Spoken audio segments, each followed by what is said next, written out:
Welcome to We Love to Hate Everything. I'm Jody, and along with my long-distance bestie Amanda, we live to break down all the things we love to hate. Each week, we scour TV, TikTok, and pop culture and deliver you our unfiltered, snarky takes on everything. Take a moment to subscribe on YouTube so you catch all our live streams and shows, and follow the links in the banner to subscribe to our free weekly podcast and 2 Patreon shows, We Love to Hate TV and Total Request Podcast, where you request the shows and we break them down. Once subscribed, you have instant access to our massive library of hundreds of past shows and recaps. We promise you'll love it. And listen, we're all friends here, so let us hear from you in the comments. We love getting to know you, and we hope you enjoy the show. All right, let's go.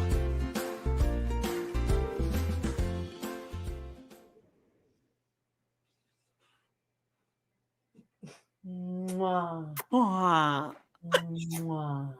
Hello, and welcome to We Love to Hate Everything.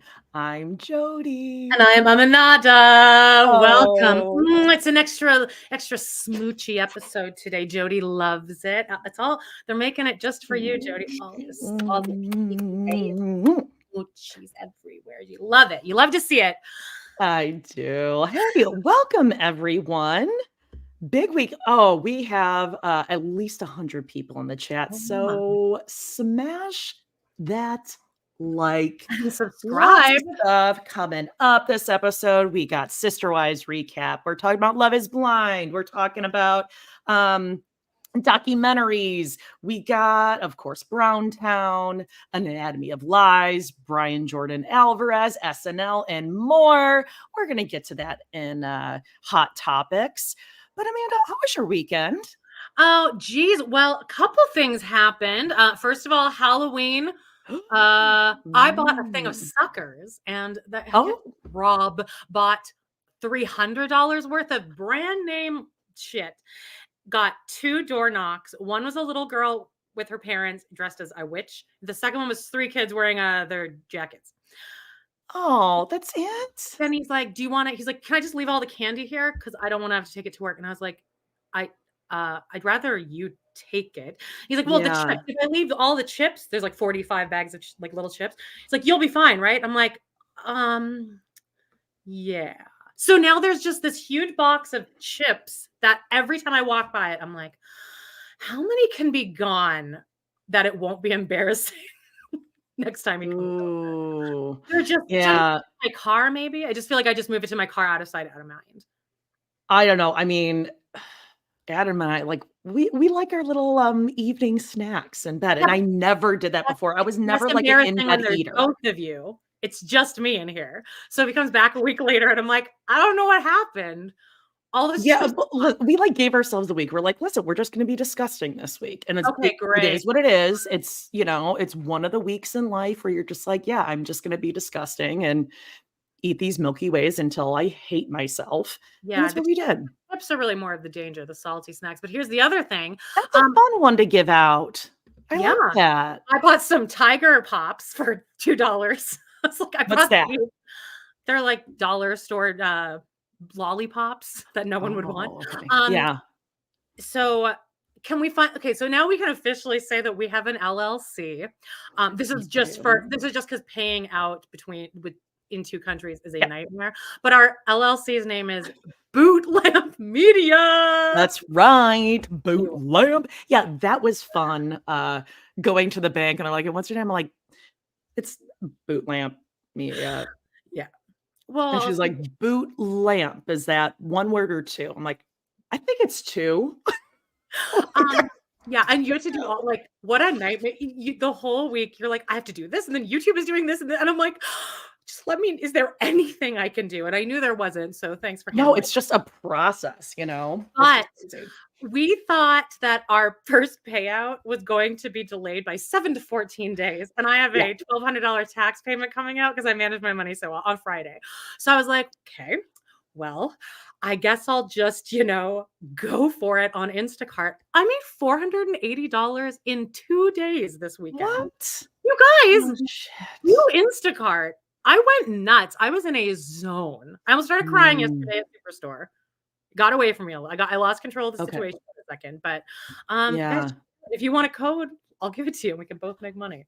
Yeah, Go Away Jacob says it's much better than Dab Sark. We could have done like Jamanada. Joe Manada. Oh. Anyway, how about you? How was your weekend? Week? Thanksgiving, Jesus. Halloween, I mean, my kids are older, but Paige did go trick-or-treating with some friends. They were the 3 chipmunks, which I thought was cute.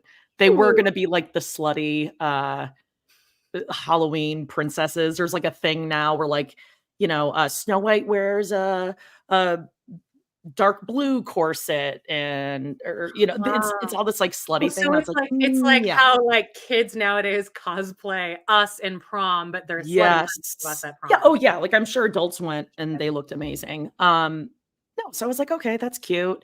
And then we just handed out candy. And the kids were really cute and they're so friendly and sweet. And the little ones I think are so adorable. I wish I would have seen them. Oh, that's a bummer.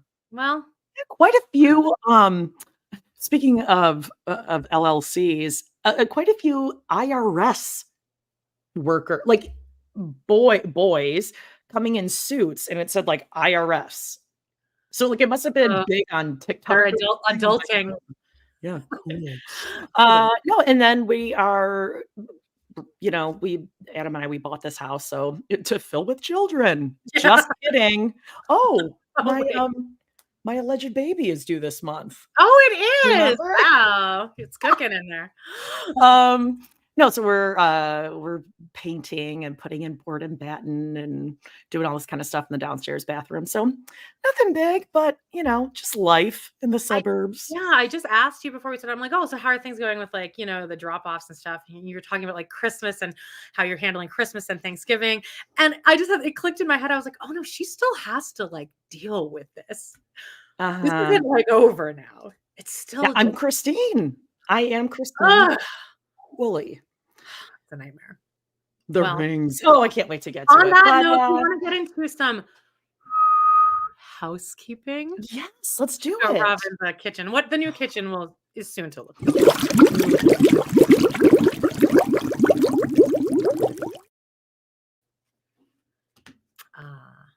Oh, hey, we had a really fun week when we recorded our girl dinner episode that we already talked about, but this is the episode of all episodes. If you're thinking of subscribing to Girl Dinner on We Love to Hate TV, go for it.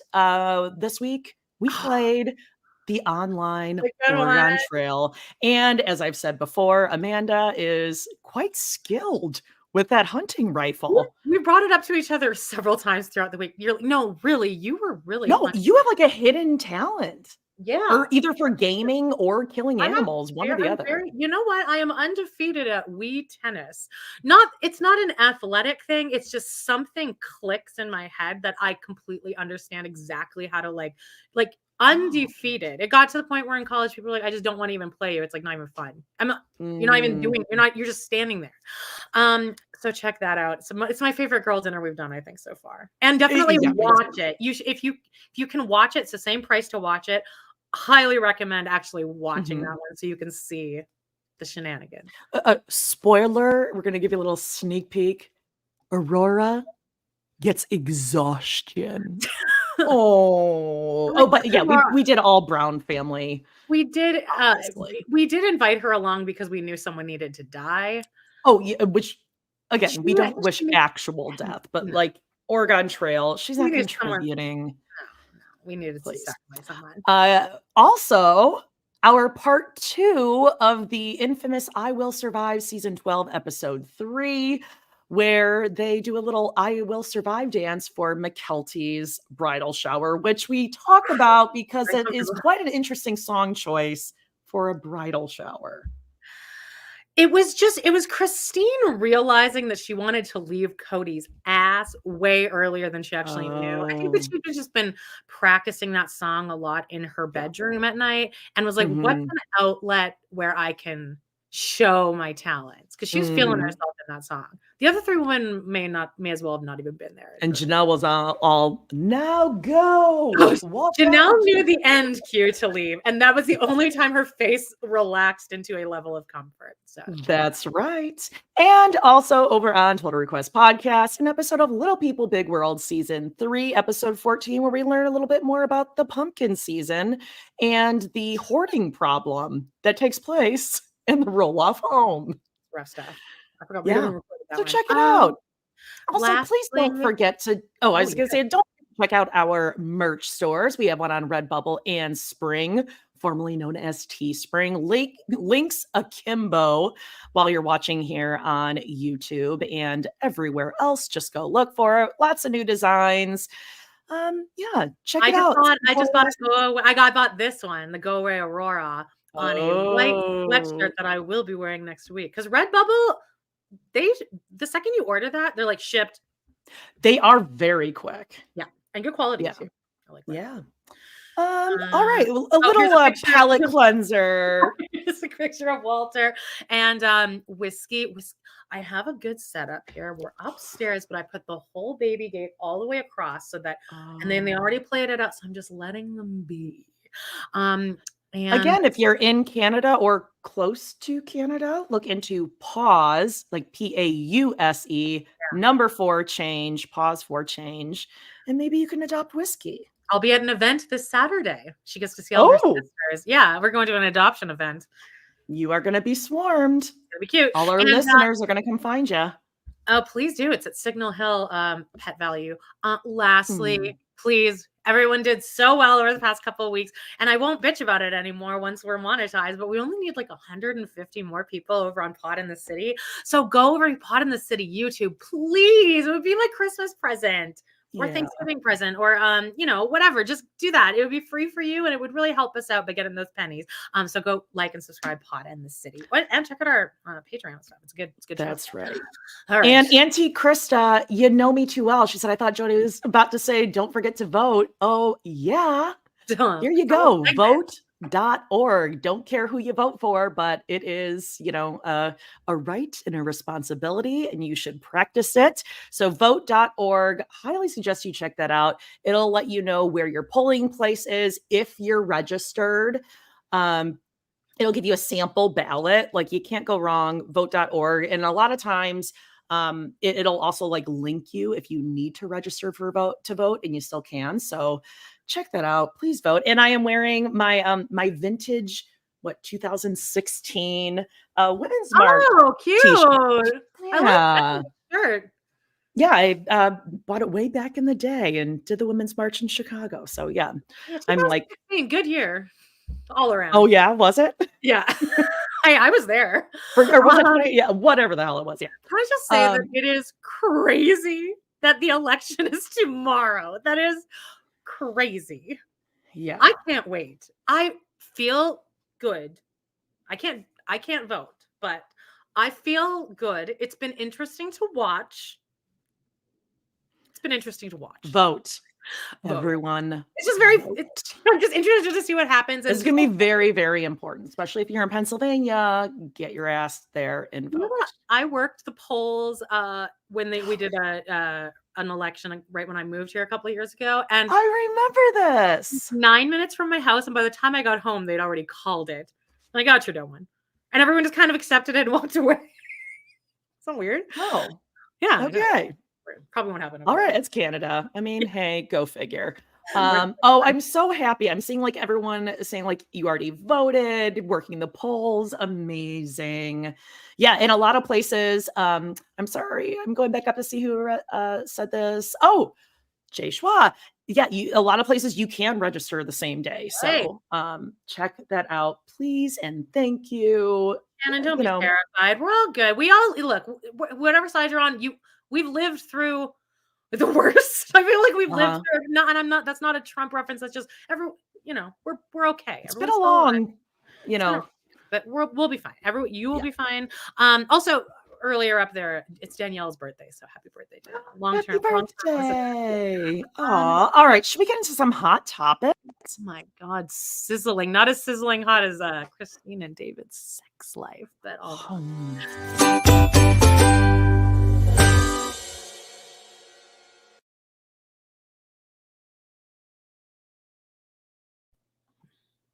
All right.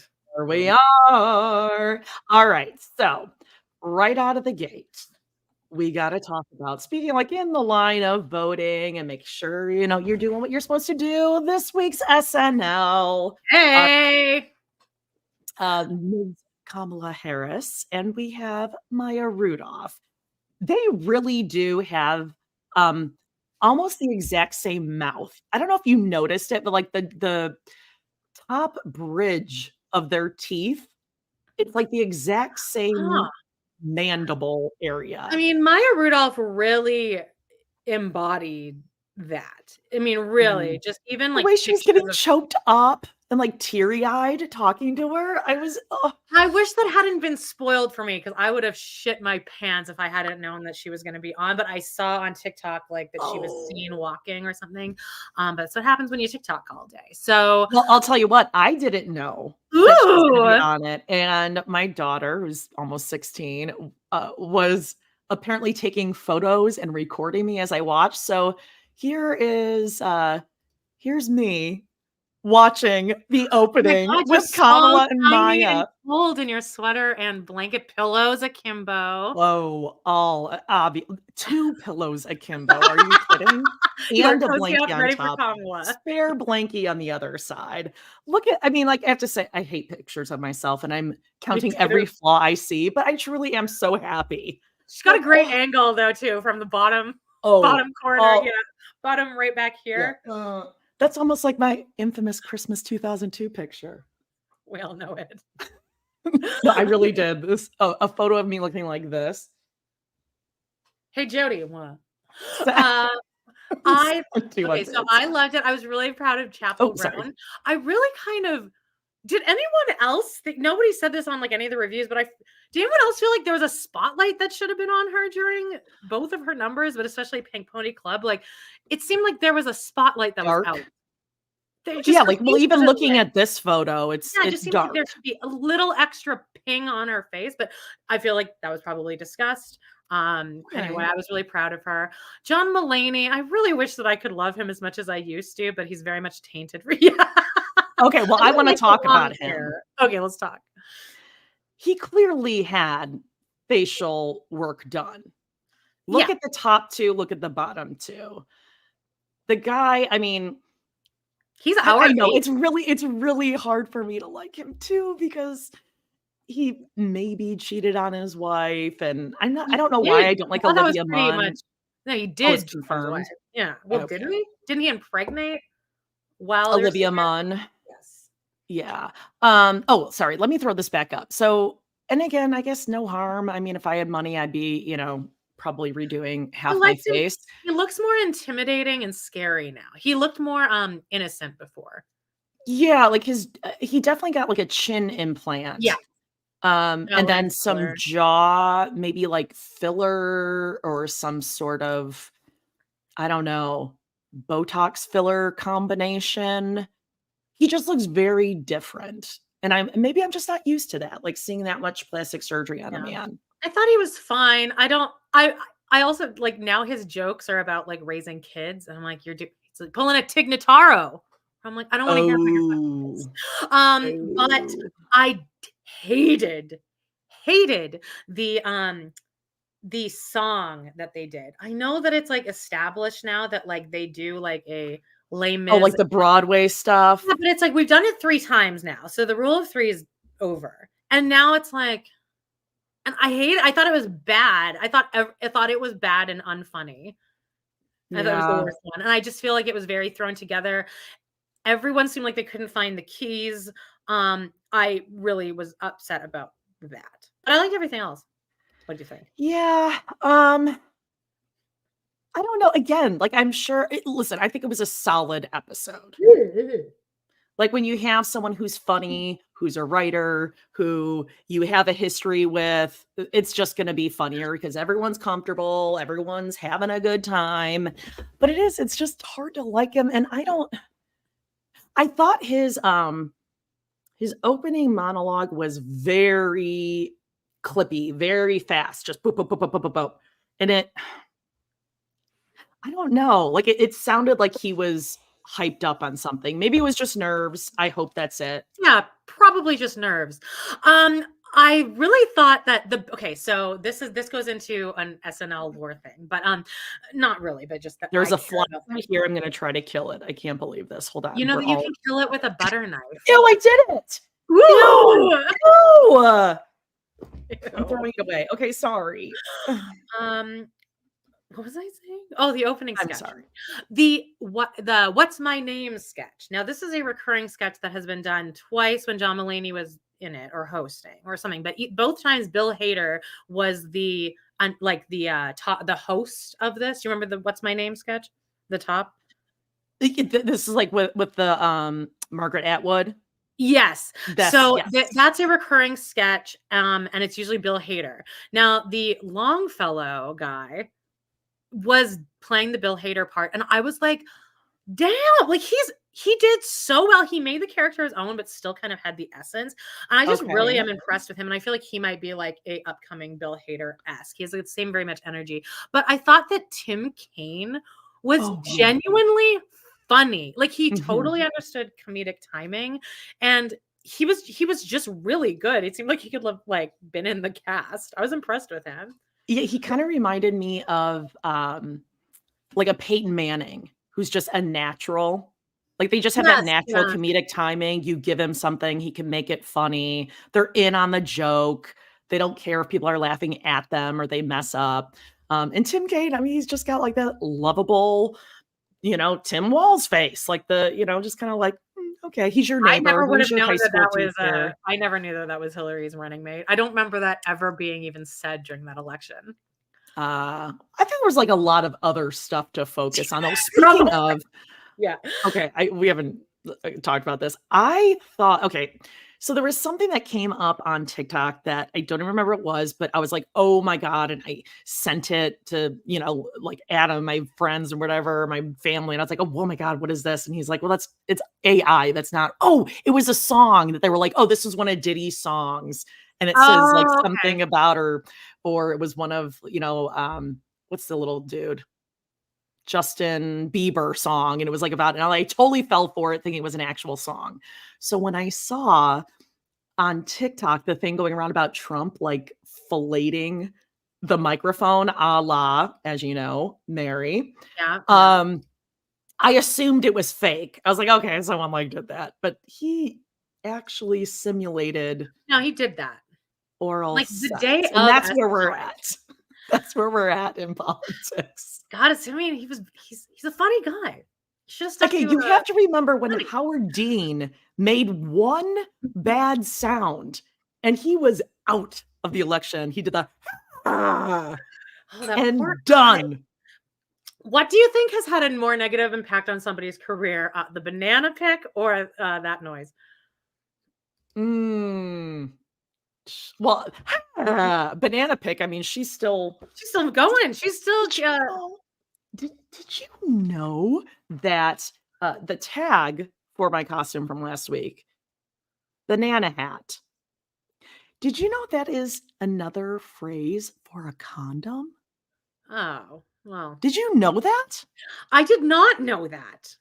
I didn't know that either. I'm not a hugely fan of condoms. Okay, well, I just didn't know. I was talking about my costume as a banana hat, like in front of the kids, and Adam and Charlie and Adam were like laughing about it. I'm like, I don't get it. And they're like, a banana hat? You know what a banana hat is? For me. Anyway, SNL, loved it. Good. Yeah. The Ariana Grande one was better. I wish it would have been Ariana Grande with Chappell Roan as the guest. Okay. Well, let's move into another show you were a little late on. Oh, wait. No, we were going to talk about this. Yeah. Love is Blind, the reunion. Worst reunion ever aired. I thought it was pretty good. What was that? Okay. Really? I have come, and you know how I hate hyperbole. I think Vanessa is the least funny person on the planet. I think there's nobody who's said less actually funny things ever. Like, I don't think she's ever even said anything unintentionally funny like my mom. She's at her face here. I hate her. But she thinks she's funny. That's what she's actually hilarious and witty And her hair, what was her hair doing? Okay, I know I sound like a complete bitch here, but if you guys watch the show, she is insufferable. Okay, we're not the only ones that are like, what is she doing? Her hair looks like they sprayed it to do like a slicked back ponytail and like sprayed it, and then she was like, no, I want it down, and took it out, and then it was just like left with blah. And Nick Lachey looks like he's just screaming for help through his smiling eyes. I thought it was funny that it was pre-recorded, because remember last year with that whole debacle where it started like 2 hours later, Vanessa was wasted. So they were like, we're just going to go ahead and have an actual start time so that you don't have a chance to get too drunk. Yeah, she was rough, but she didn't say much, thank God. I caught up on the whole season. Like I said, it's so easy to watch Love is Blind because you can fast forward through everything. Yes. I was really on what's her face, Hannah's side throughout my earlier viewing. I'm like, I would get the ick too over that duck thing. And I feel like that was more kind of, it wasn't just about him riding that duck when she said not to. It was more about like, I told you not to, and you're doing it just to stir. Like, I understood where she was coming from and all that, but then I didn't watch the whole season. So then in the reunion, when all the girls like ganged up on him and were like, you said that she was a grenade, I was like, what a fucking asshole. Like, I was so mad, but then I looked on TikTok and everyone's still mad at Hannah, and I was like, I guess I have the wrong opinion there. Yeah, so, no, Hannah's nasty. Okay, I guess I fast forwarded through so much. I should have actually watched it, but yeah, I don't like the grenade though. She found like a journal diary entry thing that he had you heard that whole thing where he said like his 3 goals for the next 90 days were like, oh, sell whatever, a house or 2. Oh, look at our Janelle photo there. Something else, and he wants to be the most famous person on Love is Blind. This was like before he met her, and she took that as like, oh, well, you weren't here for the right reasons, and you called me a grenade. Well, I think 2 things for that. If he was just like jotting down his goals, he still went on the show and did fall in love with her. You know what I mean? Like, she did break up with him. Any of them that say, oh, I didn't want to. Okay, of course you want to be famous. This was it's a great way to get Instagram follow. It's like money. This is like for his career. And she quit her job for it. Yeah, she did. But now I love that the girl that cried, Marissa. She is now going, blurry. Sorry. Yeah, she's doing a lot of damage control now, being like, yeah, no, I guess I didn't really realize how bad it was until I watched that. So, well, and the other thing is why Hannah didn't get shit for looking through his diary and then telling people about it. Like, let's talk about that. She didn't like that he was talking to his friends about his feelings for her or how attractive he thought she was, but she was doing the exact same thing. If all these girls on the show knew about their relationship, she's talking too. And I think him saying, yeah, I think she's like a 5 out of 10 or whatever, is that shitty? Yeah. But I am certain, I don't know, but I know that after they are revealed to each other, they go back and they're all being asked by producers and their guys like, oh my God, what does she look like? How do you feel? Were you impressed? You have to give them something. I don't think he honestly thought that. He was way more into her than she was into him. So I don't get that whole thing. And I do just think, Hannah, just say you're sorry. Can you throw up the that last picture? This okay. This middle guy, what's his name? Got Garrett. By the way, these 2 men, if you put them in a lineup next to each other, I could not, gun to my head, tell you who's who. 30-something-year-old man, white man. Okay, this long hair. Who are we just talking about? That? Oh, John Mulaney's having this. Okay, I feel like I'm very triggered by this hairstyle coming back, and I think it's because it's very like reminiscent of like 90s boy that we like Jonathan Brandis, like this kind of look. Like the early night Leonardo DiCaprio, like 90s hotties that would be on like Tiger Beat. And I wonder why I'm so like, do you think I think I'm triggered because like it reminds me of being like in my like the butt cut. No, I did. The guys. Remember that picture that I showed of? I forgot that I had done that with my hair in those little swirlies. Oh. Check out our I Will Survive picture. I have my hair just like Madison with the little You look twisties. real sexy. You look so And sexy. I'm like trying to be sexy. No, I think that it reminds me of being in middle school and knowing that that was the guys that were around. Those were the hotties, and they were all like mean to me and calling me fat. So I don't like that this hairstyle's coming back, because now it's just like going to trigger me into like more of my like childhood trauma. Yeah. Cut your hair. I think it's more of like a Timothy Chalamet sort of thing, where it's like not androgynous, but it's like, yeah, I'm gonna wear wide leg trousers. Why shouldn't I? You know, like I can pull this off. I can do this. No, you can't. He looked so much better before. And I didn't Taylor's dress, she instantly regretted that because she had to sit up that way the entire time. She couldn't lean back. Yeah. She could barely breathe. Well, welcome to my life. Yeah, that was awful. That's always kind of how I have to sit. This guy, Steven. Okay. This is the guy first that of all, he got off way too easy. I would have been madly in love with this guy, because he gives me like a Brendan Fraser kind of a vibe about him. He looks kind of like Brendan Fraser, so he seems like innocent, and I don't know. I mean, I think he's a piece of shit. Obviously, I'm just saying that of these guys, this is the guy that I would have a crush on, because he seems physically or even physically and just personality wise, because he's kind of goofy and he seems the most unthreatening. But again, that's why I was so into Radu. Because I was like, this guy couldn't possibly do anything to hurt me, because I'm like the best thing that ever happened to him. That's so interesting, because usually you and I are like on the same wavelength with that kind of stuff. And I instantly, like the second his first scene or his first date in the pods, I was like, ooh, he is smarmy. I do not like this guy. And I never liked him. I thought he was just all talk, full of shit. I did not like him. Again, I didn't watch any of the pod stuff. I started watching once they went to Cabo. And so just the little clips that I was watching, they seemed like they had a great relationship. I think he really wanted to congratulate himself on how progressive he was to be married to a woman of color. Like he really loved that. I didn't mind Ramses that much. I almost feel like people hate him too much. Like, what did he really do that wrong? He wasn't into her. And maybe she was a lot behind the scenes.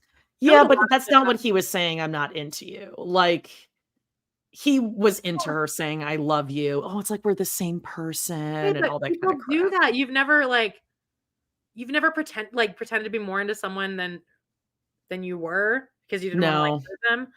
No. I definitely have.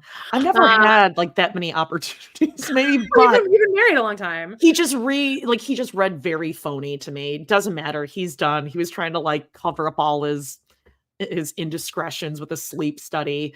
I also think this couple. Yeah, I was just that guy is scary to me. Oh no, not this couple. He got off the hook real easily.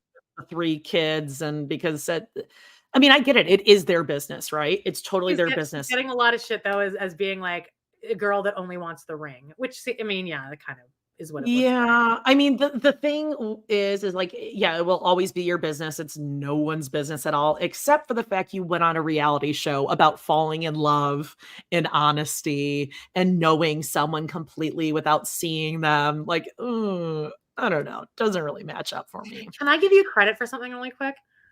Sure. The way you matched the colors here to the picture on the pink here. I didn't do the pink. Oh, I didn't. Maybe it's AI. I don't know. Maybe. The guy Tim. Yes. He seemed the most terrifying to me. Really? So I don't have a picture of it. Tim and Alex, right? It scares me more when men clearly try too hard to hold you, when they almost say like he's pretty much saying out loud that he's holding in all of his anger. I'm like, I'd rather you just like tell me you're pissed off instead of being like, I held in all my anger because I didn't want people to know I'm angry. It's like, well, you seem terrifying, and what's gonna happen when that blows? I still think Alex sucked. She sucked. No, she did, but I feel like a lot happened behind the scenes there. And he was yeah, for sure. A little quick catch-in from a documentary that I suggested to you, and I'm so glad you watched it. Anatomy of Lies. I watched this on Halloween uninterrupted since no kids fucking came. I mean, what did your man think of it?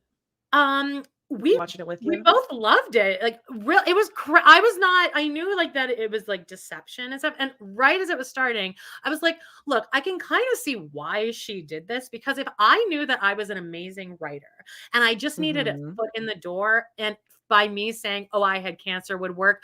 I understand people have done much worse. But Yeah. then as things kept going, I was like, what is going on? This is a Yeah. monster. My favorite character was the one writer. She's like in black. She just looks like you would cast her as writer in a show. Like Okay, she the looks like one her story was stolen about being yeah, she's conceived at another her writer. The way sexual that assault, she right.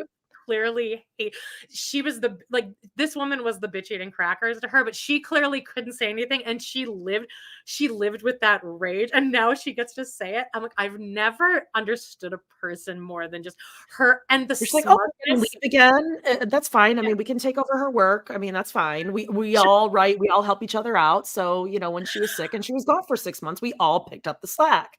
And then Because she got an Emmy nod for it, because but you know it, really because good. I've have you not been there, like, where you've worked with people and you hate, but you know that, like, if you say something, it's just gonna make things worse, so it's like you just Yes. I mean, your last job. Yes. Yeah. Yeah.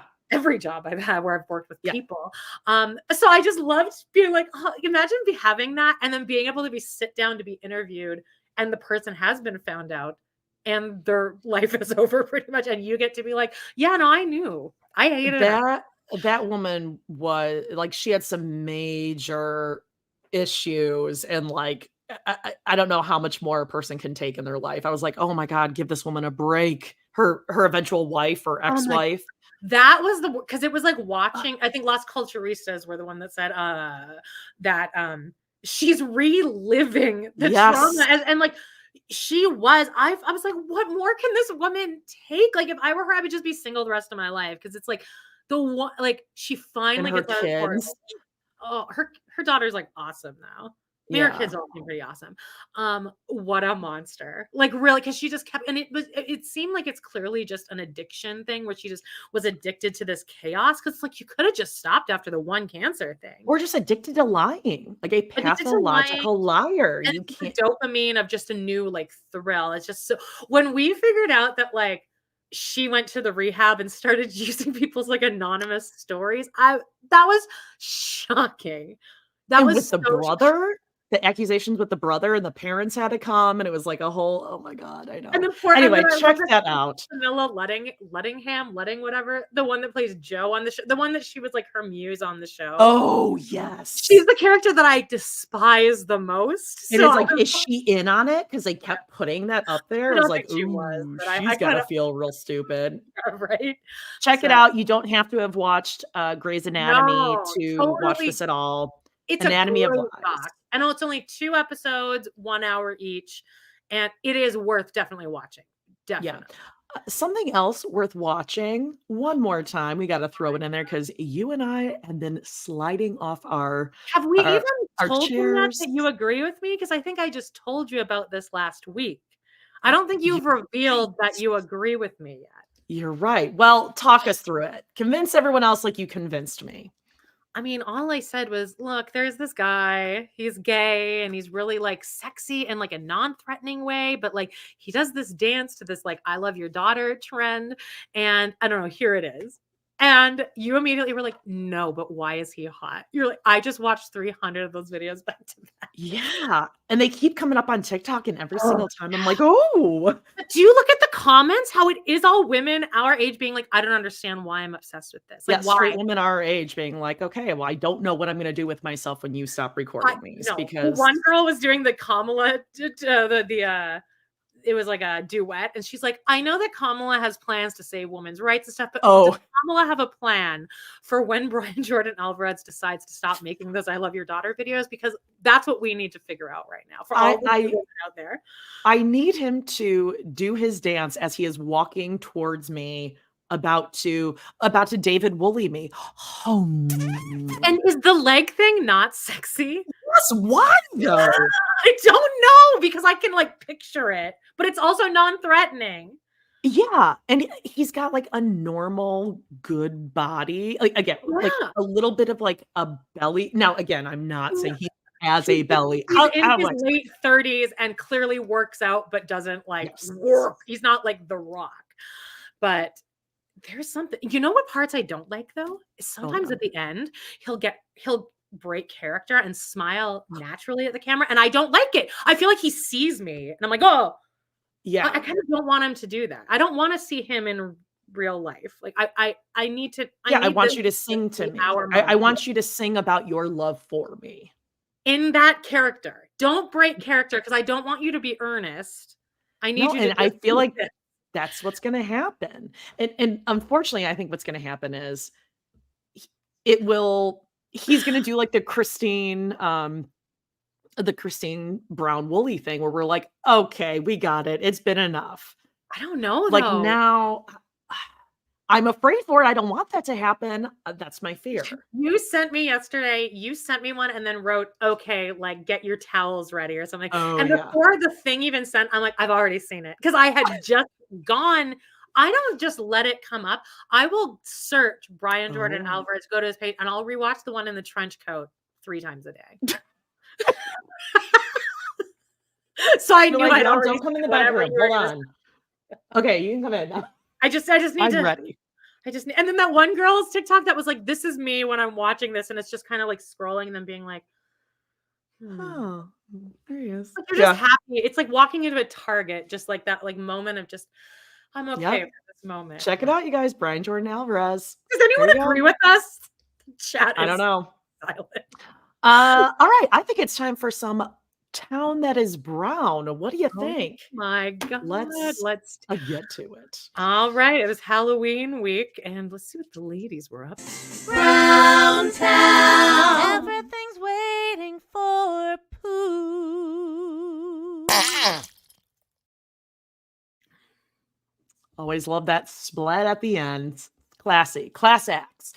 Well, first up is a little, I don't know, something that we both saw that came across our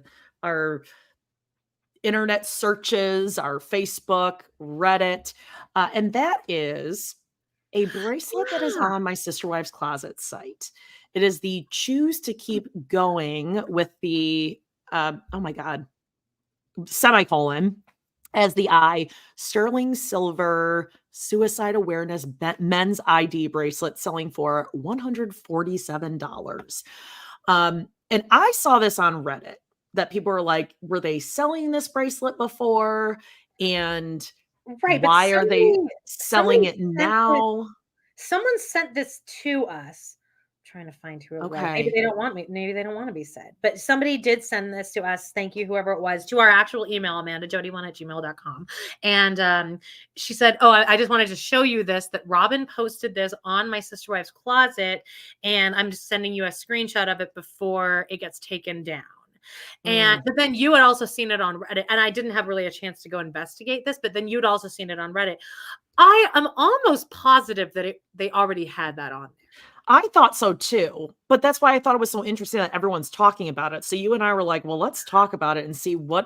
what is the deal with this? I also thought that the LLC has now been removed, so it's not a active business anymore. So what is that getting added? Does anybody know what happened here? And yeah, people are saying she had a brother unalive himself. I think, am I correct did Vagina Daddy also go out that way? I feel like he might have. I feel like that Really? might be, that's right or wrong. It's probably wrong. Okay.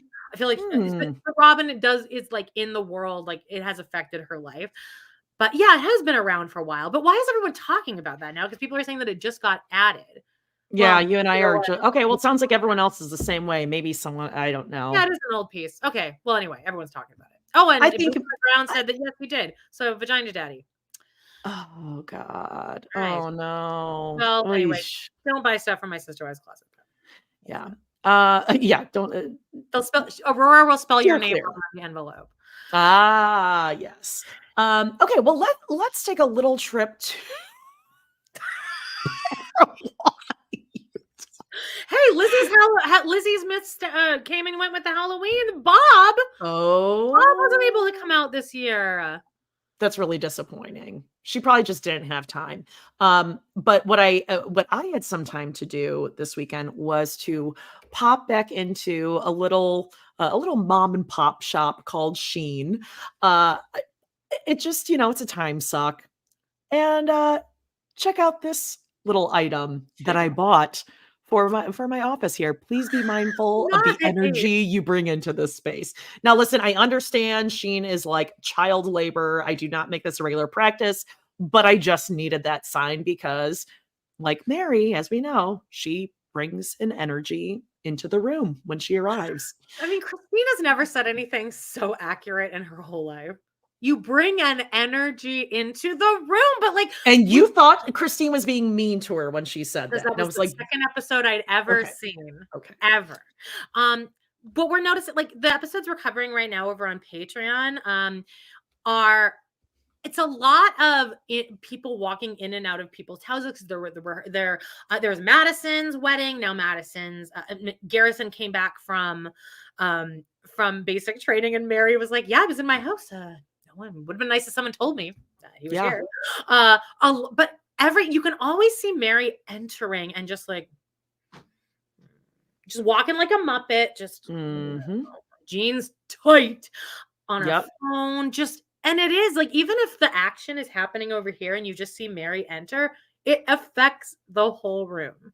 Absolutely. Oh, Shannon says, totally agree. I've encountered people at work like Meri. Sure. Absolutely. Yeah, there's those people where you're like, type. oh, God. One of my aunts, who's not, I guess, technically my aunt anymore because that couple got divorced, but she was like that as a kid. She was like, whenever I think of being raised by Meri, I'm like, oh, it would have been like her. It was just all like the kids hated being. It probably no. I was gonna say it's probably like me around kids, but I'm actually really good. No kids like you. She made it very clear, like, don't talk to me, don't look at me, don't touch anything, don't have fun, don't make noise. So that's Meri. She's definitely she brings an energy. What's she up to? I mean, see, this is how TLC abuses us by the fact that we're all actually excited to be like, oh, there's a reveal of this fucking, what was it called? The carriage house? So she calls it? Carriage house. Yeah, the she shed. Okay. Well, anyway, all day on Sunday, yesterday, they were prepping this, like, guys, get ready. You know how Christine will be like, tonight, me and David's first date. Meri's like, this is our time, guys. We're about to reveal the carriage house. So, like, all day, this guy, what's his name? Blair. I think it's Blair, right? Oh, okay. He on his thing, like his Instagram, he like went live. Not even after the episode is over. I think it was like after the scene aired, he was going to go live right after that. While Sister Wives was still playing, which is bold, and went live. I wasn't able to. I guess they did a good job, but I wouldn't say there's anything like groundbreaking here about it. Oh, yeah. She's like, it looks totally different. I'm like, not really. But anyway, Meri wrote this 2-page long thing. I'll read it. Jesus. And in the end, it was there all along. ... What? Okay. I didn't get that either. After nearly 2 years of you waiting to see what countertop we went with. See, she's in on the joke, Jody. It's been here the whole time. What? You're like, no, we know. Yeah. What point is she making here? I realized maybe 6 or so months ago that I had actually posted this photo on my birthday, January 2023, the day we filmed me seeing the finished carriage house for the first time. All she's doing here is reiterating how insane it is, how far behind we are on the timeline. I'm shocked none of the interweb super sleuths never found it and leaked the photo. But also, she's done a bunch of live, like, hasn't she done a bunch of LuLaRoe lives in that exact spot? So we've already kind of seen it. Anyway, well, there you have it, friends. It's not white like Blair Michael wanted. It's not pink sparkles like just Jen wanted, and it's not wood grain that I wanted. But I think what we found is basically perfect, and all of us are beyond thrilled at the outcome. #worthy up. #greatness begins today. #teamwork. #renovation. Greatness begins today. And with these three. Cool. Awesome. Here's Meri. Halloween. Masks are fun this time of year. Just don't wear them forever. Oh yeah, she did this whole thing about. I was just sitting here thinking about how you put on masks. I've worn masks my whole life, and just don't do that, okay?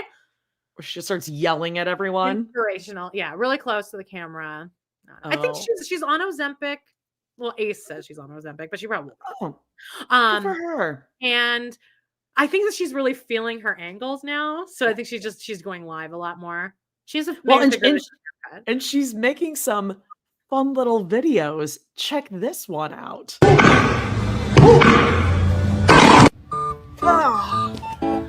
Oh man, sometimes I get you down. Don't worry, I got you.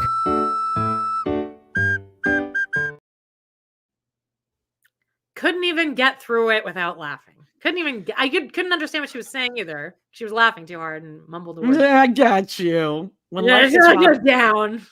Meri Brown has us. That's an old that trend is like 6 months old too. I feel that's all she keeps doing are these videos like this. Go and check out her TikTok. It's a lot. She's overdoing it is a lot, but it is a lot. Janelle and Madison were quite busy this weekend with Halloween. There's your favorite guy, Amanda. There he is. There he is. He's in our age bracket after all. Old man Brush. Yeah. Oh my God. I just remembered that I listened to those 2 podcasts that I need to give a recap of. Hang on, let me find those. Yeah, they posted this. It's Halloween. Again, Maddie doesn't irritate me anymore because she's doing so well on this season, shading the fuck out of Kody. But happy Halloween from the Brush family and the cutest little piggy. The older 2 were having too much fun with friends to pause for a photo. What is this one's name? Can you name any of her kids? Axel? Evie? The only reason I know this one's name is because on this next photo, Janelle put Joey was absolutely obsessed with her little costume. I never would have known that was her. Never would have guessed that. Yeah. So there's Joey and then Evie and Axel. Okay. Well, so that's nice. Nice little family Halloween. Janelle also has a little photo of her dog with a blanket that I can certainly tell you has never been washed in the 12 years that it's been owned. You know what that blanket looks like? It looks like that TikTok of that woman that restores old like stuffed animals. I forgot about her. And she does that first wash and that blanket is what those animals those come to her in. It is coming out the color another dog exactly like that is actually coming out of the blanket in the bathtub. And all of the fur has turned into little dreadlocks almost. It all just goes into little dread. And it smells like wet dog. Just heavy. And the hair. The dog's name is Bryn. Yeah, that's an interesting one. The nights are getting colder and darker. Time to get cozy. Bryn ends up deep in the blankets every morning. So does this mean that Janelle is sleeping on a fleece blanket and has 2 fleece blankets on top of her? That's her. I feel like she just has throws. Janelle doesn't even have a comforter, a duvet. It might even be bath towels. Just throw them on. It's fine. Yeah, that's fine. Oh, how about this one? Oh, Janelle. She's a reader. While ebooks are so convenient and save so much space, I still always have a very crowded bookshelf. I love, love, love getting a real book to read. Something about holding it in my hands, turning the pages, and even placing the bookmark to hold my place brings me so much joy. Bought one for the plane ride home yesterday. This looks interesting and it did not disappoint. I may indulge and allow myself a quiet afternoon with a cup of something warm to sit and finish it. It's wonderful. What are you reading now? Okay. Wait, I just remembered I love her so much. I don't think it made it into this thing. I sent you something last week where I'm like, Janelle figuring out what this is in 2024. Do you remember what it was? Oh God. I mean, it was her telling us about something that I was like, yeah. Oh, I know what it was. It was a pre-made salad at the grocery store. That's what it was. It was a there's the salad where it's a Cobb salad where it's the lettuce and then on the top they have a little chicken, egg, tomato. A pre-made salad that has every grocery store in the world has this in the deli section. Since the dawn of man. Like, I'm pretty sure in the 1800s you could get a salad to go. She was, Kroger salad. Yeah, you guys all saw it. Yeah, and I think she even did say like, "Oh, who knew?" She was, and also the picture was like, here's the square, the salad's like up here, and then just air, blank space, and writing. Like, usually I'll just get chips or something easy, but I went into my Kroger and there were Oh yeah, it was like working from home. Working from home, I never always, I never take time for lunch. So I found these prepackaged salads. Get these out of your local store. Do you have them? I was like, Janelle, learning about pre-made deli salads in 2024. Yeah, I love her. God love her. Well, she wasn't affording pre-made salads while she was paying, 4 different mortgages and shit. Oh my gosh. I'm trying to What about good old Christine? This hottie, she loves to dress up. She loves to dress up. God, I feel like this was from a previous party, which I can't fault her for. I think that's actually great. I feel like she's getting a bad edit this season, I think. Like a low-key bad edit, because now it's not like, now every time I see her, I'm like even this poster. Here we go. Oh God. Sorry, I'm trying to get a hair out of my face that keeps getting my face, and I'm not trying to mess with my hair. I'm sorry. I think she does look really cute in this. Like, I'm sure the shoes are like, oh, the worst sandals with like this much heel, block heel. What did you say Robyn was wearing in a previous episode? You were like, those are jazz flats or something. She was wearing jazz flats. I don't know what that is, but it sounds like Christine was probably wearing the same thing too. Yeah. Robyn wore jazz flats to rehearse the "I Will Survive" dance, which consists of box steps and walking. Yes. Oh, Redbubble! My order has been printed and shipped. Already, look at that. Wow. Do you want me to talk about that I watched Madison's YouTube podcast? It's not available. Oh yeah. Yes, do that while I try to fix this. And I also listened to what's her name? What's the Sarah Snyder, the one that interviewed Meri and Jeff? Yeah. He interviewed Ben Brown, Kody's nephew. I saw little clips of that on TikTok, I believe. All right, well, here's Maddie's podcast. Oh God. Here's the energy. Hi guys, so here we are. We're both moms. We're both human, and it's crazy. We just wanted to do our podcast, and I'm a mom, and we have kids, and people can be really mean, but when they meet you in real life, I'm a human. I just do my thing, and I know it's crazy. We should definitely talk about that, and we can talk about things that impact us.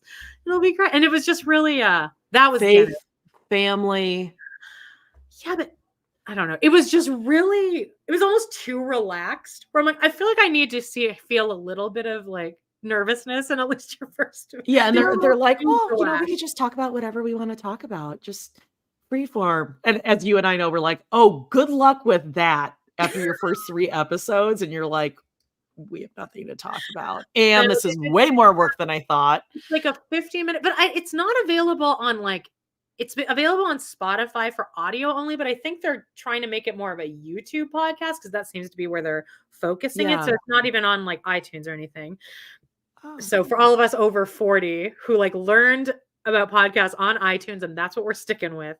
I don't know. But I mean, if there's any shady clips where you mentioned Kody, I mean, I did subscribe. So I'm sure they're going to have a lot of time on their hands with Maddie, buying land, starting a business.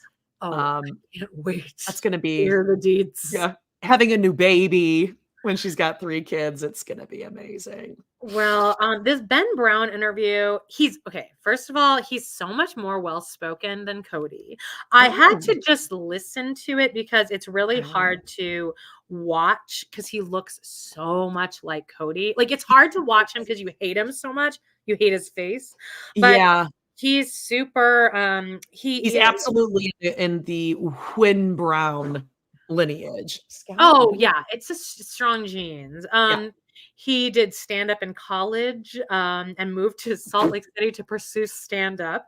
And then he said that he wishes he would have seen the South Park Mormon episode earlier, because he's like, honestly, if I'd seen that, I would have like broken away even earlier, because it is so crazy. Wow. And then he really leaned into, she's like, so tell us about, the Mormon religion. He's like, so Joseph Smith started this cult, and he just openly is just saying, like, the whole time, this is not my opinion, because again, like I said, all the Mormons I've met in life have been like some of the nicest, funniest people ever. But he really was just leaning. He's like, I'm going to talk about this. I'm going to refer to it as a cult, because that's what it is. And he really just lays into it. He's like, yeah, it was the rage to start cults in the 1830s. But then he said that there is this split between the LDS and the polygamists at some point. And then when that split kind of happened, and this is also kind of in the 60s when they changed their mind about Black people, stuff like that, LDS tried to modernize and try to become less weird. And then they split. And then the Browns, that was kind of when the Browns were like, well, we're going to go, the Browns went LDS, but in the 80s, the Browns were still regular LDS.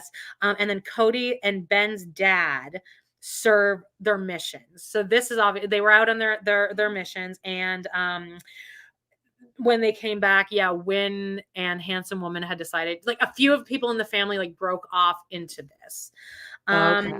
Christine and Meri were raised AUB. Janelle was raised LDS. Roan Alvarez, which is one of Christine's relatives, was like, once they did that kind of break off, this is probably not, I'm just going off, I wrote down notes. I'm sure there's Mormons. No, I think this is great. When they did that kind of break off, Roan was very much considered like a real prophet, and I think maybe still is.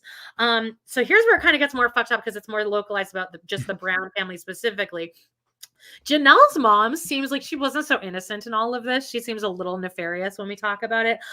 They started to, so they're super poor, right? The Wins. And Janelle's mom had this idea to start this family bakery to make money. So they immediately start to homeschool the kids, which is great, because then you can just the kids don't really have to go to school. And he's like, I started working in the bakery when I was 9. All of us were just like literally working. He's like, it was fun for me. Like, I liked it, because when you're a kid, you kind of like that kind of stuff. But he's like, homeschooling is perfect because there's no set schedule and you can get the kids to work. And then Sarah Snyder was like, well, did CPS ever get called? And he's like, yeah, like CPS came out, but we knew, like, when they come, go and pretend you're not working, you're doing your schoolwork. Like, they had that all set in place. And it just seemed like Grandma Janelle was very, like, it was just, all of the adults were very like shitty in this situation. I know they're all kind of trying to make ends meet and stuff, but Janelle's mom, it's like, no, you were already grown though. And you kind of knew what you were doing. So I don't love that. They were talking, the kids were taught to hide from the inspectors, stuff like that. And then they started talking about like, do men get into this because they love sex? And he's like, no, but even in that religion, you're not supposed to enjoy sex. Like, that's another rule. Though the idea is that your life on earth is supposed to be miserable so that you can, like, all of it, even sex. So the only reason you're supposed to have sex is for kids. And then the last thing of interest was, he didn't talk that much about Kody specifically, which is really why I sat through the whole hour and a half, but he was very charming and well-spoken. But he said he doesn't talk to any of his immediate family. He went no contact from his dad for a while. And then he's like, okay, Dad, let's actually try this. Let's try to be a family again. But then every time they get together, his dad would just start harping again on just, you're evil and you've broken away. That's really what I want to do. And so then he is now no contact. And for am I saying her name wrong? I'm sorry. Sarah Fraser. No, I'm off my train of thought. She's like, do you ever see any of like the Browns or whatever? He's like, well, at family reunions, there is like a cool group kind of, because he's like, now I'll go and talk to like all the people that have broken off, and they kind of form their own, which is like the cool group though. Like, with Aurora and Brianna. No, that's the group I want to be talking to. So they all kind of just like hang out by themselves. So he is more close with Christine and Janelle now. I love that. So yeah. And I guess follow his TikTok channel and check him out for his stand-up. It was a long interview, but that's what I got out of it. I bet people are laughing like Jen and Meri at his stand-up. Okay. Well, it's probably very G-rated, but yeah, no, I mean, good for him for. Oh yeah, he wasn't G-rated. He was cursing the whole time. He clearly is like, no. Okay. So great. Oh, well, we have a couple people who are no on Kody and Robyn. We're taking just a tiny little tiptoe into Robyn and Kody's Instagram, and then we are going to start this episode. Care to read this one from Robyn's last post years ago on Instagram? 2019, I believe. Carmen says, every now and then I come here to read the comments, laughy face, and which obviously that's the whole segment. And Vicky Love responded 1969, wrote, same. This chick is probably one of the most hated people on reality TV. She's the worst I've seen. Knowing Janelle and Savannah were homeless, she didn't offer them a room to stay, and then she had the audacity of buying a $2 million estate with the otherwise money. This girl makes my blood boil. Girl, bye. I love it. Everyone just goes like, oh, see what's going on. Every week. Making friends. Yeah. Making friends. This is a great one. This post from 294 weeks ago. Skill Mama says, please, Robyn, can you help me budget myself the way you did? I also want other people to pay off debt that was accumulated before they met me. I would like to have a big house that someone else pays for. You're a gross human being. I will pray for you. That's very Housewives. I'll pray for you. Move over to Kody's Instagram. We got a good one here. I mean, these two really are like mic drop. Yeah. Like, I know what's going to piss you off the most. Deg Mom just wrote, abandoner. Ooh, like that. You know that gets under his skin. He does not like that word, abandon.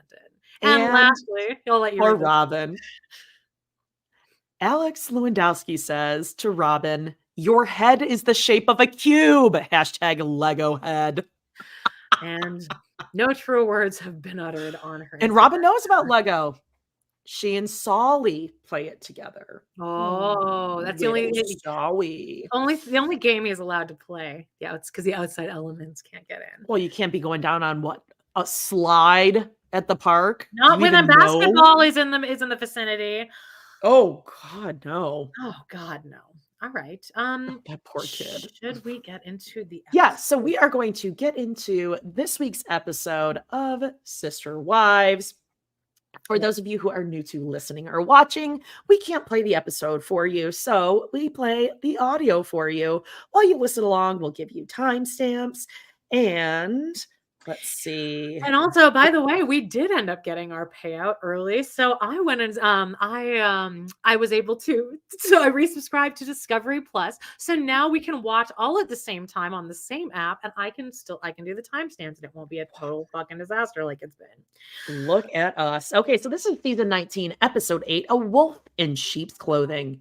Kody suggests reconciling with Janelle, but she flatly refuses when he continues to prioritize Robyn. Christine introduces her boyfriend, David, to more of her children before they head out ring shopping. And while you're, listening along, maybe you want to get your phone or your computer out, your tablet, and head to vote.org, where you can check to see if you're registered to vote, where you can vote, and all that good stuff. So, and then lastly, smash that. Come on, what are you doing here? There's 500 of you here. Smash that like. What does it cost? And leave a comment, an actual comment. Actual comment, not a live comment. All right, here we are. I'm at Janelle. We're at 1 minute and 14 seconds. Yes, and away we go.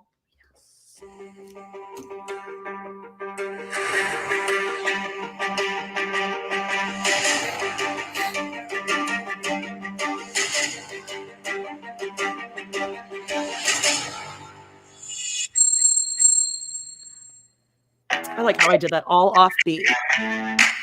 Like a proper middle-aged woman. Ooh, it's similar to ski slip. I don't remember any of it. Come over for dinner. All my kids are coming over. Some of my kids are great with David. Some of my kids are like, on the fence a bit. Japanese Sundays, sit down, delicious. Cool. And then oh my God, again, I haven't watched this in a few days, so I'm like going in blind, but right when I saw Tony there, Oh, Remember how awful Tony is in this episode, Jody. He's oh my God. I hate him. I don't think there's a reality star I hate more than him. like I can guarantee you that if Tony were to have married into my family, we absolutely would have said something to my siblings like, you got to tell him to keep his mouth shut. Like, that is so inappropriate. Stop. When they do ultimately break up, they will be so. You really think they will? Well, if they will. I don't know. Yeah, because they get off too much on like giving each other power. They give each other power, the strength through how awful they are. And I feel like McKelty would consider that, like Kody, like a failure, and she would never. Like, she's so sanctimonious about husband, where are you, husband? He's just, and we pointed out that he says things to just be and he does that so many times in this episode. I was infuriated when I was watching it. I just remembered it. Also, yeah, she's like, a lot of my kids aren't. It's like, your kids are trying to establish boundaries that they have said out loud to you, and you have said right in their face, well, too bad, I'm going to do it anyway. And I know that you said a couple weeks when we were talking about this, no, they're adults. I totally agree with that. But it's not even so much that she like has to make allowances for her kids. It's more for just socially. It's just for the comfort level of other people in the room, family or not. Like, what if I was like, Jody, it really makes me uncomfortable when you and Adam are kissing all the time. Would you not like be like, oh, I won't do that as much in front of you then?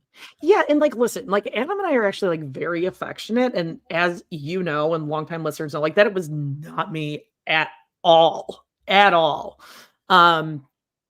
And I do like, I mean, I've even had like Paige, like we've had conversations, my daughter, about how she appreciates that. And she's like, no, that's really good. Like, that is how you should be treated. That's how I want to be treated. And I'm like, oh, this is a healthy thing for kids to see. Like, two adults in a relationship, getting along, respecting each other, having fun, laughing, being affectionate. I just think knowing that it's really quick and knowing whether they're children or above 18, that they are still getting used to this, I think you can still be affectionate, but also still have like boundaries and but, like, stuff. wouldn't it make you uncomfortable to know that everyone else is uncomfortable? Like, I would stop doing, if I knew I was making someone uncomfortable, I can just stop doing that thing for the length of time they're or for now. Yeah, exactly. For now. Like, okay, we're not going to be whatever. I think it's just like, and it is quick. Like, it's also knowing the time of that there's 6 weeks in here. 6 weeks. That is nothing. I mean, I will say, like, Adam and I knew the first date for sure. Like, there was like a moment when, you know, I'm sure like everyone else where you're just like, oh, like, we're both like, this is going to be like a thing.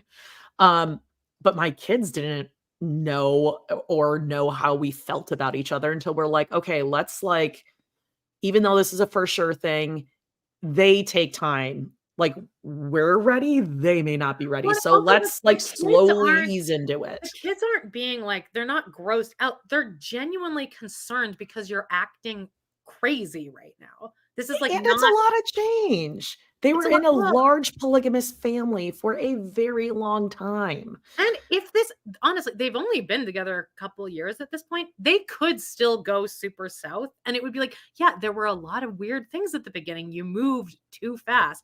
She doesn't know him well enough to be ring shopping here. There's no way they do. Yeah. Okay. Or maybe just don't bring the kids. No, I don't. No. I'm just thinking too, okay, where am I? Like, I don't want to be a hypocrite, but like, I would never bring my kids if they were uncomfortable to look at wedding venues. Don't bring them. Yeah. Well, so why would you even bring them anyway? Why would you bring Truly to that? Yeah, I don't know. Let's do this. We're at 1:59. We'll just be here any minute, and please be nice this time. Peyton and Gwendolyn have not met David yet. But Gwendolyn's not here tonight. Peyton is, so he's going to meet him for the first time. Yeah, because they can't be in the same room, that's right. So that'll be fun. That's a Brown family meal. After Christmas, the kids talked about how they missed all of our traditions. So I felt like it was important to bring some of them back, some of the ones that the other moms did. So this is something that Meri used to do. But Janelle actually called them haystacks, Hawaiian haystacks. It's just chow mein noodles, and then it's chicken and cheese and soup, almonds, and some people put pineapple on it, which is disgusting. I think the rice should be Sounds fine to me. I did all that. Oh my gosh, behave yourself. It's a man. Oh my God, McKelty, shut the fuck up. She's so annoying. Yeah, I can't. Like, this is, yeah, she has to be the loudest, the most, but a lot of Christine's kids are like that. Because Christine's kind of like that. Christine would say that too. Ooh, it's we're about to see Peyton here do his hilarious joke, which is it's so Christine and her kids, this funny joke moment that they have. It kills me. But hold on, I want to talk about this meal. Is this familiar to you? Actually, Jean just posted it on. It's like it's a big thing in the Mormon culture, right? Picture looks fine. It looks all like shit I would eat. Someone's saying it's like a good girl dinner. I did all that. The pineapple's weird, but pineapple's good on pizza. Yeah, I think are the chow mein noodles, is it like the crunchy ones we're talking, or like ramen? Like a cooked noodle? I don't know. My mom makes this like this like Asian salad that has crunchy chow mein noodles in it, and that's really good. But I honestly say that one of like the best bites of food in the world is just a honking thing of like noodles, like chow mein noodles. Oh, like really? Just a big mouthful of that. Yeah. Oh, I thought you were gonna say bread. Bread is good as well. Guys, my hair. You keep messing with it. It was listen. You look like a supermodel. I was sweating. I opened up the window. It's a little humid outside. So things have happened. Oh, it's the crunchy chow mein noodles. It's crunchy. Okay. Oh. I'd probably do this. Crispy noodles. So this is a crunchy meal. Like it's like a casserole. It's a casserole. Okay. All right. Buy them in a bag. Crispy noodles. Sounds good. Okay. Well, let's get into it because let's get ready for smooching. I'm really excited to meet David. I suspect that immediately, as soon as he walks in, all four of us are going to immediately insult him in some way to just. Oh, that's great! Right? Hilarious. Him and McKelty are. So they're not going to behave. Oh, look, this is important for them to get along. I'm just saying. They're all really crazy. Hello. Hi, baby. How are you? Not too bad. Good. No. We've been together. I didn't need to see tongue. I know she's performing for the camera, and I know that all of this has a umbrella of this is for Kody. Everything she does and says for the rest of her life now will always have an umbrella of Kody, which is fine with me. I am totally down for that. But still, like, it's the kiss and then the open mouth back in. Kiss and then it's there was like definitely a tongue sweep in there. Like, you can smooch. I mean, like, my kids are with us 24/7, and like, yeah, you can still just be like, oh, hey, yeah, if the kids weren't here, that's not what they're doing. We would be making out, but just, hey, a hug, a kiss, go in. Like, you're adults, you can do this later. Just get inside. Okay. And at 3:19. Mom's boyfriend is here. McKelty. This is it. I'm going to marry David. I just am. Hello, Richard. Richard? Who's Richard? His name is David. Nobody's Richard. What show is that from? I just called you Richard. This is so weird. I hate it. I hate it. Fucking awkward, uncomfortable meeting I've ever seen in my fucking life. Hello, Richard. And you could tell instantly David was like, oh, this is like a bit. We're doing this. Oh, okay. So what show is that from? It's not from a show. It's just Richard. Well, Peyton instantly he was like, oh, this is going to be a fun night. His joke didn't land, but now Peyton's trying to. And also, you can tell that Peyton and McKelty are the siblings that all the other siblings are like. So the other kids are like, we're not entertaining this. Like, sorry. Mm-hmm. Yeah. Jay Schwa, same thing. David called him out like a fucking champ. I agree. He was like, okay. Do you actually believe that this is the first time they're meeting, though? I feel like it isn't. I feel like they've met before here. I don't know. don't know. It's Because this equally was too for me. awkward. Yeah, Have but been done I think that it's before. probably awkward. If Peyton's in the room, you got Peyton, McKelty, Tony, Christine in the room. Truly's probably buzzing around somewhere. Oh, they're all you know It's what? awkward. Imagine going to a holiday at this house. It would be non-stop talking and Stimulation. performances. There would be no like air in the room. It is always Can you imagine? Like, and then just the moment of getting in your car and shutting the door and just having the. That's what Aspen and Mitch do. 100%. They get in the car and they're like, okay, well, one down. I'm just trying to imagine. More weeks to go till next time. Imagine knowing that when you're going to any family event, Tony is going to be there. It just ruins it. It's just a dread of just, but does Tony have to be there? I can handle McKelty, but like Tony. And I feel like McKelty and Tony would take advantage of Christine all the time to watch their annoying kids. Like, oh, my mom will just watch them. She loves watching them. Yeah. Like she's that kind. Like, well, they don't have any other life. They love their grandkids. Big Racula just said Peyton has met him last week. He said he walked in and saw them kissing. Yeah, I remember that from last week. That's why I'm not sure if this is, but also I'm not really basing any of this on the timeline that TLC is giving us because this whole season is just cut and paste. All right, 3:39. Is he too old for mom? I think he's too old for mom. He's like 8 years older than her. He's fine. David, did you like any of the venues you saw? Yes, I really loved the Red Cliff Lodge. It was a really cool place. Is it big? I really love the Red Cliff Lodge. I love Moab. Anyone who loves Moab will be my wife. I think he needs that surgery that I've seen on TikTok that I also want, where like they go into your sinuses and they just pull out this like permanent globber that's been in there. Oh, and it, like, instantly relieves everything. That's what he needs. But do you and think I want that actually too. a globby? Like if they went down into my nasal cavity, would there be a big glob in there? Probably. No, you're not the globby type. Like I know I have like a permanent structure in there. Like it's not coming out. There's an obstruction. The other day I woke up and like I was like choking and I was mortified because I only slept an hour. But babe, that's snoring. Welcome to the world of snoring. I know. Yourself up from almost dying. So what do? It's just like, okay, well, that's that. I just right now my method is to just not sleep, but then sometimes I will sleep for like 30 minutes. This is just life now.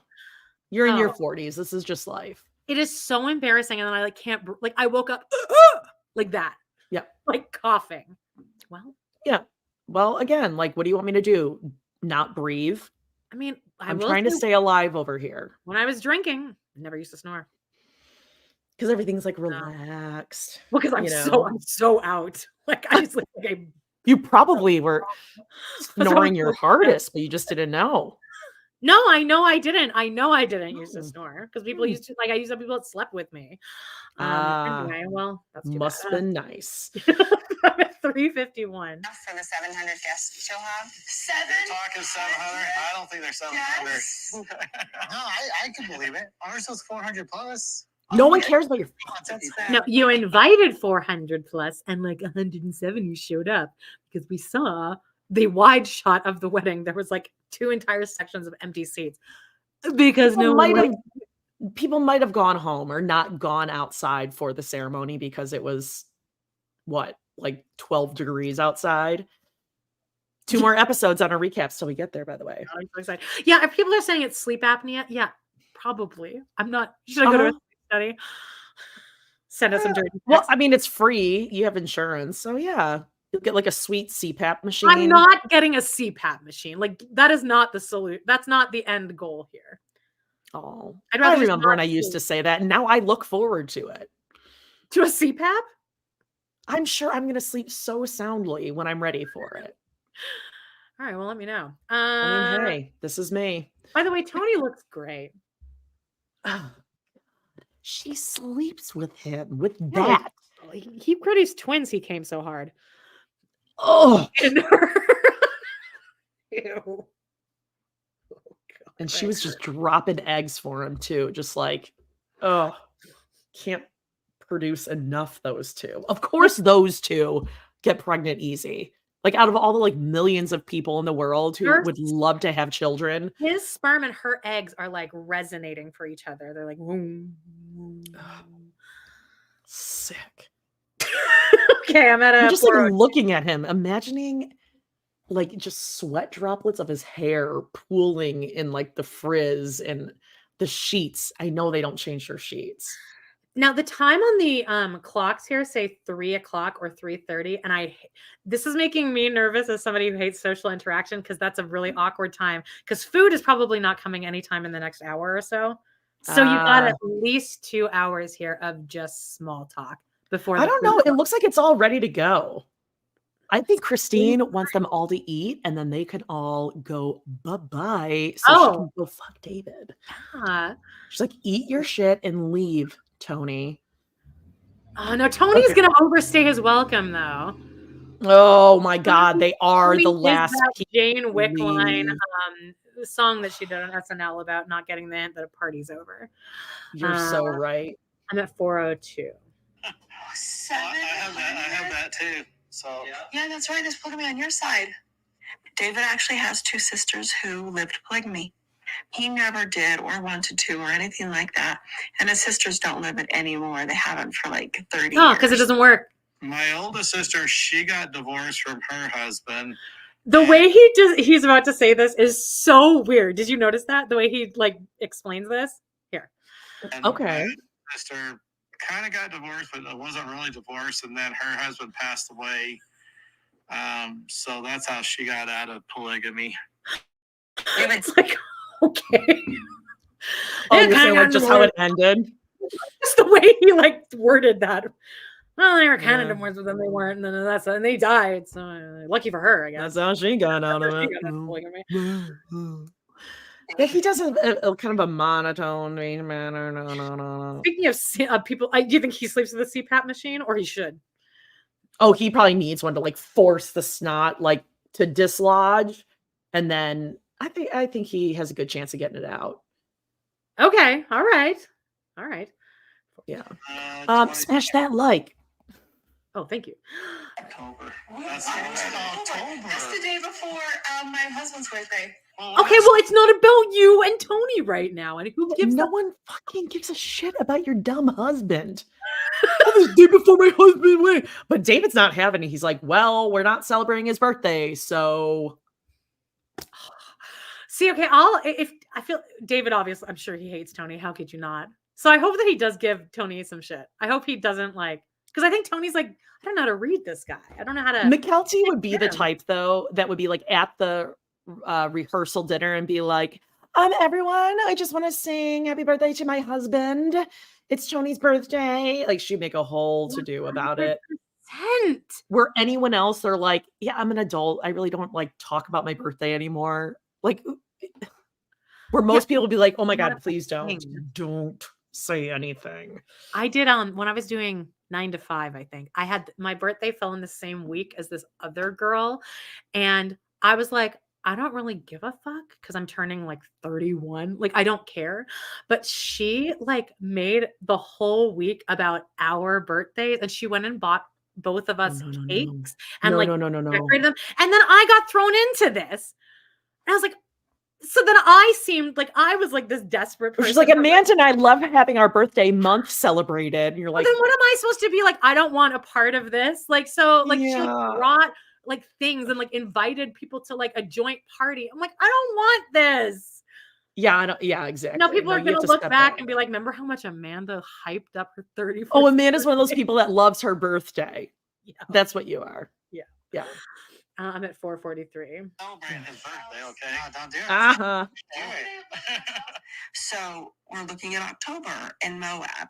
To get October in Moab, you have to get your wedding venue right away because it fills up because October is crazy in Moab. 100% resting beaker face. Tony and McKelty wouldn't be above proposing at someone else's wedding reception.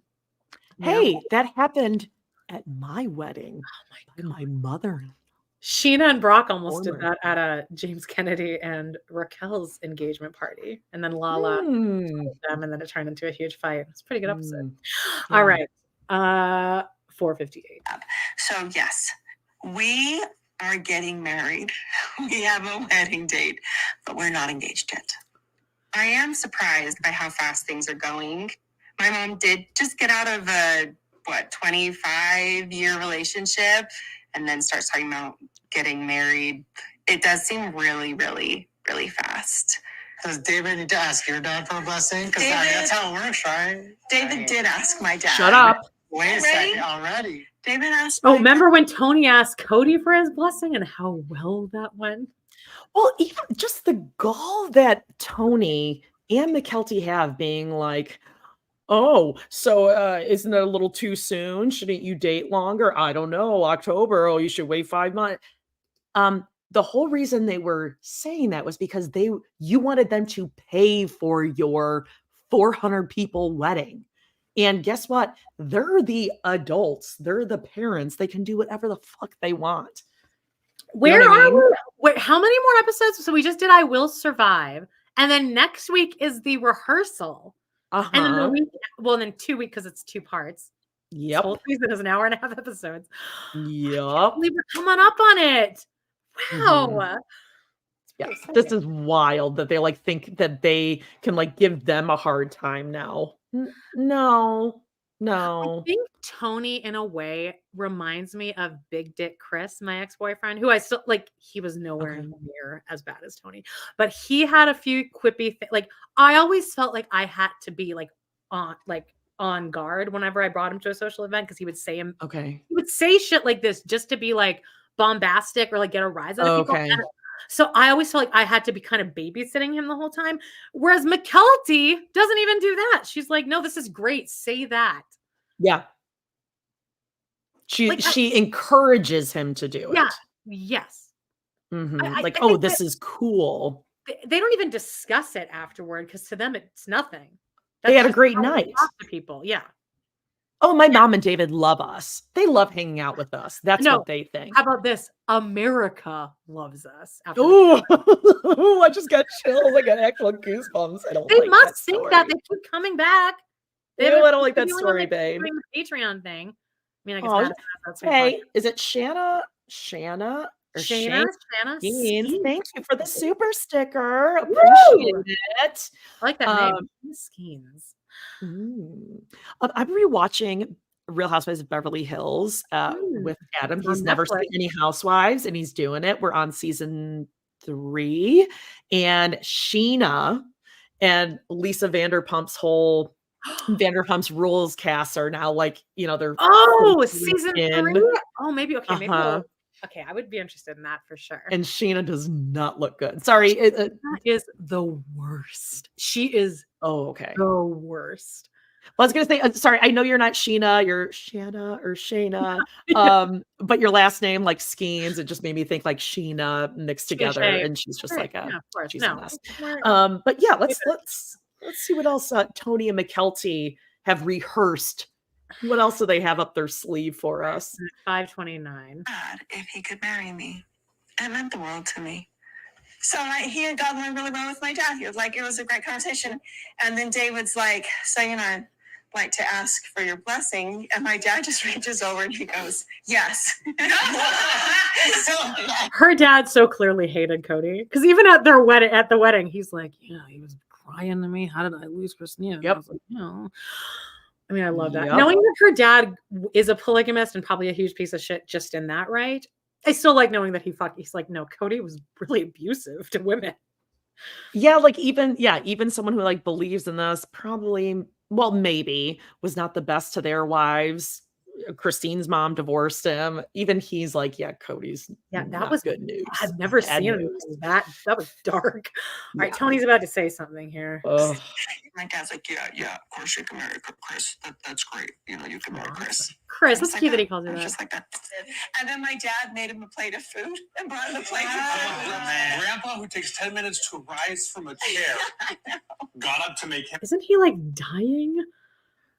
Did Is they he- know Did that? Does Hayden know that? Grandpa, who takes 10 minutes to rise from a chair. Are you guys hearing this? You hearing this? All I hear is future QVC host extraordinaire when he speaks. Yeah. He is David Venable to a T. God, he's Google tall. it if He's you don't know taller. David He Venable. has an QVC. entire head taller than the fridge. He is squatting down right now, and his chin is still like above the fridge. He could rest his chin right on the fridge. Mm. You like that? Who do you think? How do you think Peyton would like pounce on? Ew, no. That's what it seemed like your face was about to say. No, like how would he pounce on Tony first?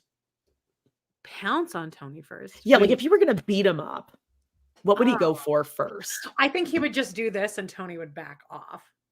Oh, He just did a Tony is gonna back off. yeah, because Tony's a pussy. Tony's never been in a fight. He doesn't think he is though.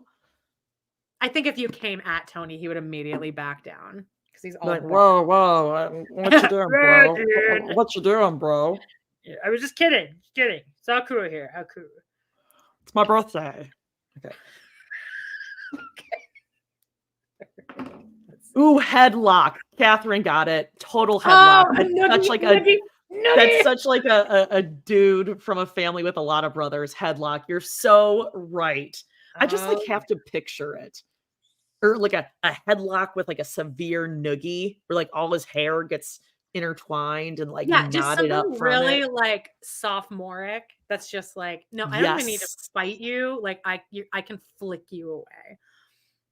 And then Tony like gets into martial arts so that he can defend himself next time. Krav Maga.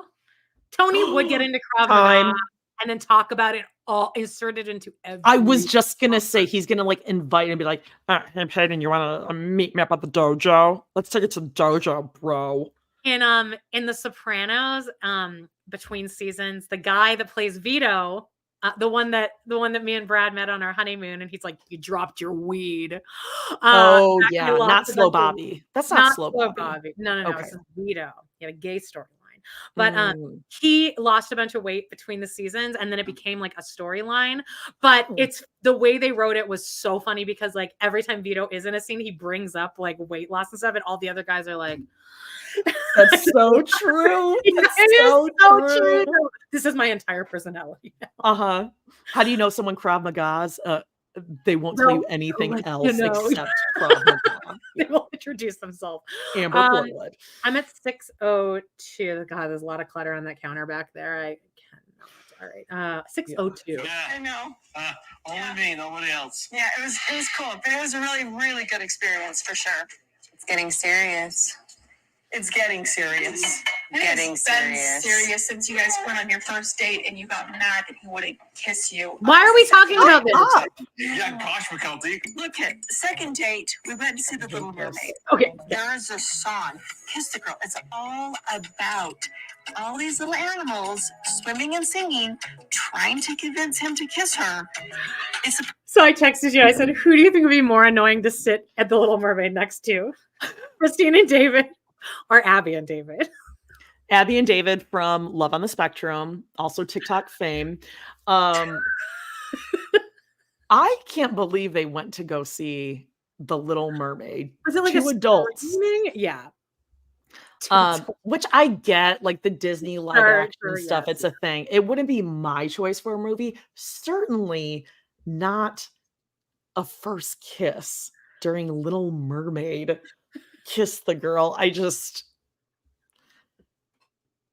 It's just so gross. And then in your Nothing head, would even- make me drier but than like when it gets to that song, the fact that in her head, that's what she's thinking. Kiss me, come on. yeah. Oh, You're it's so 50 depressing. years old. Oh, and you're wanting him to lean over and be like, When I said that to you, I was like, the ick I girl. would get if that was our first kiss. Like, I'd be like, "Oh, were you like?" That's what. Oh. I was would it? hate it because forever you'd be like, oh God, he kissed me during a Little Mermaid kiss. And it the is very girl." it's also very performative. Like that would be another example of me floating up out of my body and like watching myself be in this moment and being like, this is not this is not. Yeah, I'd be like, can we just pretend that never happened? Like, we never speak of this For your again. We have kiss. Yeah, we have to come up with like a different story Yeah. to tell people because I will never be able to tell anyone anything like that. Yeah, Sam Stewart says, I'm sure David wasn't thinking that. Yeah, definitely not. Oh, he's thinking like, he's like, how long is this? It seems like it's about to wrap up. You're getting to the third act here. yeah, can we go down to like the local bar and get a drink and then I'll maybe kiss her if it's No, so when does that? cool? I'm just here to see the priest's penis. Priest got a boner. Remember the priest gets a boner? Wait, what? In the little Meri, the priest gets a boner. He does? Yeah. And in the original, I used to have that case with the penis on the castle. This is your Lion King. That's not actually Jonathan Taylor Thomas singing during the party. You just Everyone like I knows had that no the idea priest gets about that. You didn't. Everyone knows that. The priest gets a No, boner. but I did know in the Lion King cartoon when like one of them like flounces down a big Simba at the end of a cliff. yeah, there's like little dandelions that spell out sex. I think. Yeah, and then Aladdin says, "Good teenagers, take off your clothes." So I don't actually believe that one. What? He goes, "Good teenagers, take off your clothes," but he's saying, "Good tiger, take off and go," which makes a lot. Oh, He just needed to enunciate. Scott Wiener, not the singing case. Jillian also had the penis case VHS. Yeah, classic, original case.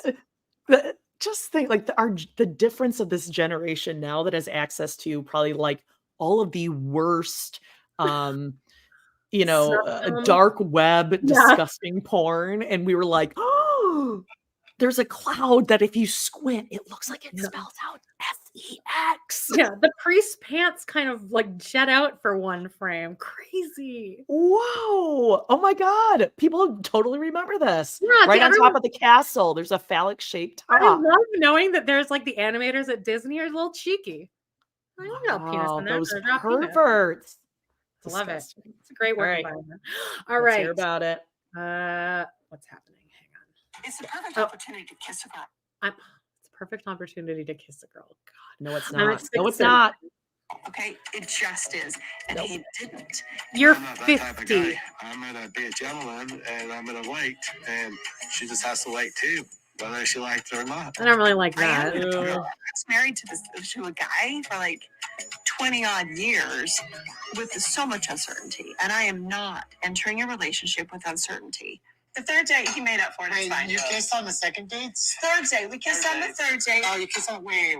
It's 3 dates and then sex. That's See? the rule.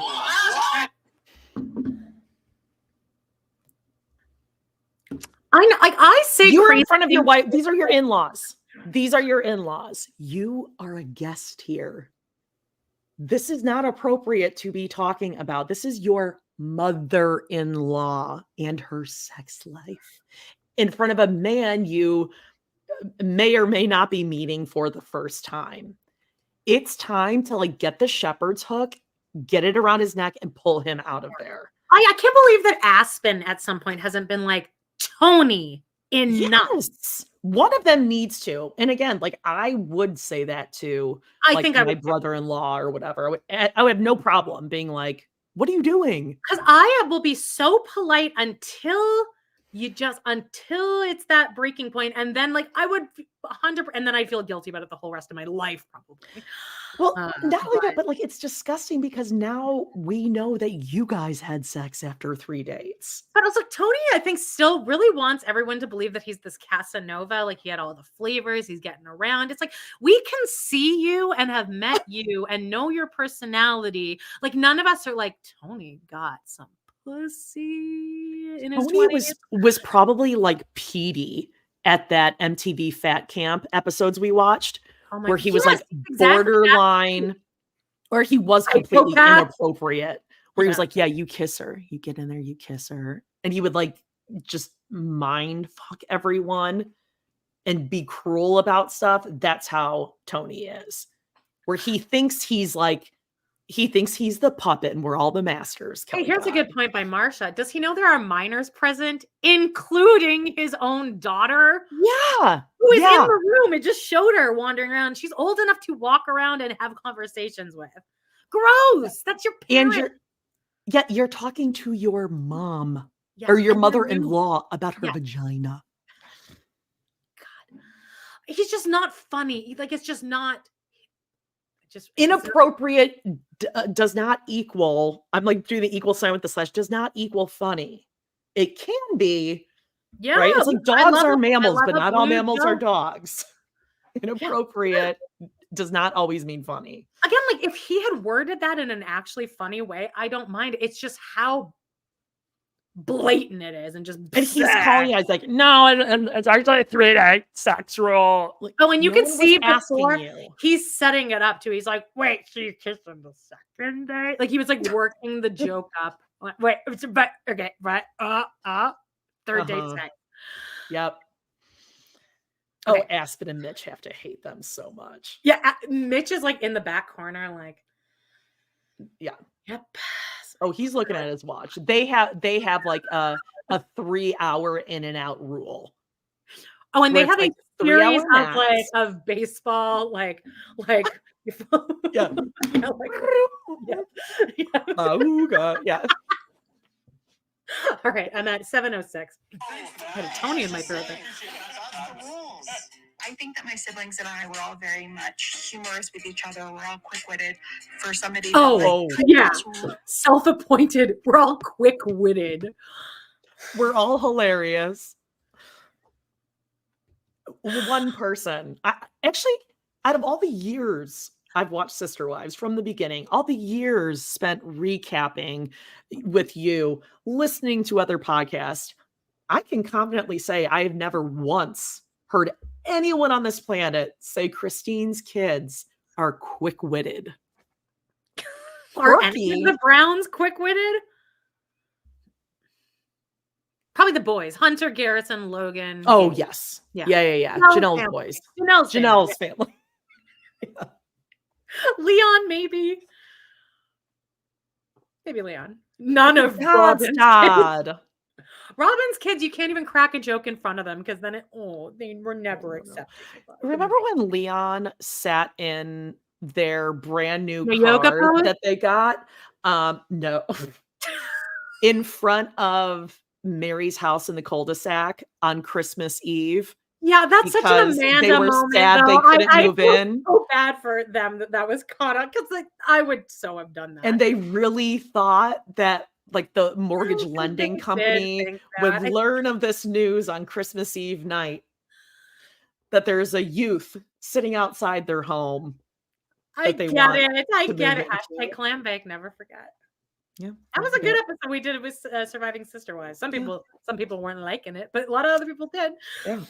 I'm at 7:16. Let's continue to talk about sex. Really well. They have to give and take with the sarcasm, with the barbs back and forth. And David picked that up day one. Do you guys support each other yet? He sure did. He would agree. It's pretty easy to get a read on the room, honestly, when you enter this. Yeah, I got it. Yeah. I knew. Yeah. That's easily could be You done. guys haven't farted in front of each other yet? No, they're talking about farting in front of each other. God, no. Another inappropriate. We had our first fart last week. in front of each other. Oh, that's great. I know. Thank God. Okay. Okay. I will never do it, to be clear, but it at least happened. Oh, he did. If You had been didn't. me, you would have known about it. I would have texted you at 3 a.m. Jody, I need you to answer the phone right now. Don't worry about changing currency. I'm moving back to the States. It's fine. No. As far as he knows, I don't poop, pee, fart, burp, sleep. You just stay awake all night so you don't want to snore. Holding in all my gas. I just feel like the gas just like circulate around my body. He leaves, you just like, Oh, yeah, I just explode. There's just smoke coming out of every orifice. And then it's 7:30. Why would I do that? I don't do that. That's weird. No, I wouldn't do that with my girlfriends or my kids. Or Now have I text? Oh yeah. It was very clear to me that Christine's hey, whole Kody. goal in leaving me was to find her soulmate. So I expect that once she was out of here and in Utah, she would be dating. Bullshit. And I haven't heard anything about it. I'm sorry. Yeah. No. Kody is now saying this 2 years later. In retrospect, he's like, she moved, she started dating, and that's great. She was finding her soulmate. In real time, when this was happening, he was losing his mind. Right. That Well, and Christine now was moving on. he's saying the soulmate thing as a as a prologue to him then saying Robyn is my soulmate. That's the only way he's setting it up. Like he sounds like he's being nice here, but really it's just for him to he has no problem with it. He's easy breezy. He's fine. Now, say la no vie. issue at all. Yeah. All right, I'm at 8:03. I'm actually not interested in it. I'm just. Yeah, none of us are. Wish you well. Yeah, wish you well. Go, make it food. That's beautiful, Mom. Oh, that's really. Do you layer the stuff? It has to be done just right because the flavors have to not fight each other. They have to blend with each other. Exactly. Uh-huh. I love you so much, babe. Let's blend these flavors. No, stop. Kind of a nice moment, but I was just about to say, hey, this is a nice little back and forth between him and Aspen. The flavors. Let's blend the flavors. Oh, it's like I'm standing right here, Mom. That. I didn't either. When we first got this, I didn't catch that moment, and I don't like it. Blend the flavor. Honestly, if she would have just went over and just like gave him a kiss, be like, "Oh yeah, that's what I'd like too, honey." But I don't think I would have thought anything of it. But like the production, it's Aspen, and what you want, you're like, oh great, he's having a conversation with someone, and it's actually a good back and forth here. Let me step in front, talk about my pussy juice, basically, and then kissing him. I didn't even think about it like that. I just thought like mouth flavors, the hormones. Oh, I was thinking sex. Oh, but she probably did mean mouth. No, I don't. I actually don't. I think Christine does mean that. Because Christine is fucking dickmatized, if nothing else here. Again, I think they could have their PDAs, but it doesn't have to be, I'm going to come and blend our flavors now, baby. And then it's ultimately ending the conversation that they were just having. She like cut up. It wasn't even from the side. I understand that you can just go in and give a kiss. Christine is like, no, this is my moment. It's a little much. 8:25. He likes it. I'm not really used to seeing my mom blending flavors with anyone. And haven't seen it in a while, I feel like. So I remember Mom dancing with Dad in the kitchen in Vegas, but it's nobody new. And so that's what's different to me. I'm not totally familiar with her kissing somebody else. And so when she does it, I'm extremely caught off guard. Oh, I love her. I'm just testing them. They have to get used to it. It's just what's going to happen. To be comfortable in front of my kids, they kiss in front of me. I'm going to kiss in front of them. I'm sure your kids don't kiss like, well, McKelty and Tony probably do. God, I just felt like sick when you said that. But I feel like Tony and McKelty exclusively kiss in front of other people. Like at home, they don't even touch each other. I was just going to say, like, I can't imagine them being a PDA couple, but they would for shock value. Actually, didn't we learn not too long ago that Tony and McKelty like taught Isabel and Truly or Savannah like how to French kiss? Kissing, that we learned that on the Brown family game night. Yeah, that totally inappropriate and like weird incestual. That's bizarre to me. I don't like that. All right. You guys are all good. Wait, you guys are all good with us getting married then, apparently. Good? Good? Like, okay. I guess. Tony, I knew this was coming. I think I need to get to know him better. I'm just not. Yeah, Tony, that's cute that you're like making fun of them, but no, that's a legitimate thing. You should wait a little more till December. Get to know him better. Yeah. Good advice at the time. I stand by where the Browns said, no, you need to wait for your wedding. Yes. Longer. They should have waited long. No, but they are still together. And but look at that wedding. It was a shit show. It was the polygamist wedding extraordinaire. There's too much going on there. Let me call you sweetheart. Also, I love you too much. Couldn't show that one though. That was the good one. That was the banger. Oh, we couldn't. Yeah. I'm at 9:15. Ready. 6 months after Gwendolyn's wedding. It's just too close. McKelty and Tony tease me all the time because I bet they do. I was like hard on their relationship. Mr. Tony. Mr. Tony. has the good old days. asked for McKelty's hand. Season 11. Well, season 12 I'm now. not comfortable with December. It'll be a difficult experience for me to have you guys celebrate it only 2 months after doing Madison's wedding. Okay, that's going to clobber me. I remember what it was like being on the other side and not understanding, oh, but you guys had to rush. I'm like, why do you have to rush? What's the big deal? And now I'm like, we didn't rush. This is ridiculous. No, whatever. Yes, I do completely support it, but like if I didn't, would that matter? No. Yeah, I didn't think so. Well, I don't love that either. I don't no. Yeah, no, it would matter. We'd have to, I guess, figure out a way to make everyone comfortable with this. Just my opinion. Yeah. I'm trying to think, like, you know, like, why would Christine feel the urgency? Like, if it truly is just like, hey, I want to be married. Like, what's the holdup? Like, marriage really like means something to her. You know, which, like, I get it. Like, some people are like, no, like, being married is different. There's a thing to it. Or is it like, you know, all of that and okay, well, insurance and maybe, you know, truly could be insured. I don't think it's that. I think a lot of it is what we were seeing now with Tony and McKelty's wedding and just watching Madison's wedding and just her being like, God, that would have been really nice to be able to do. Like, I totally get it. Like, when's it my turn? Yeah. Yeah, like I actually, it's something, especially Christine is one of those little girls who dreamed of her wedding day. So like, I totally see why she wants to do it. It's just the kind of disrespecting of her kids. Well, and then being like, oh no, you should really wait. Well, she did 50 years. Yeah, true. Has waited.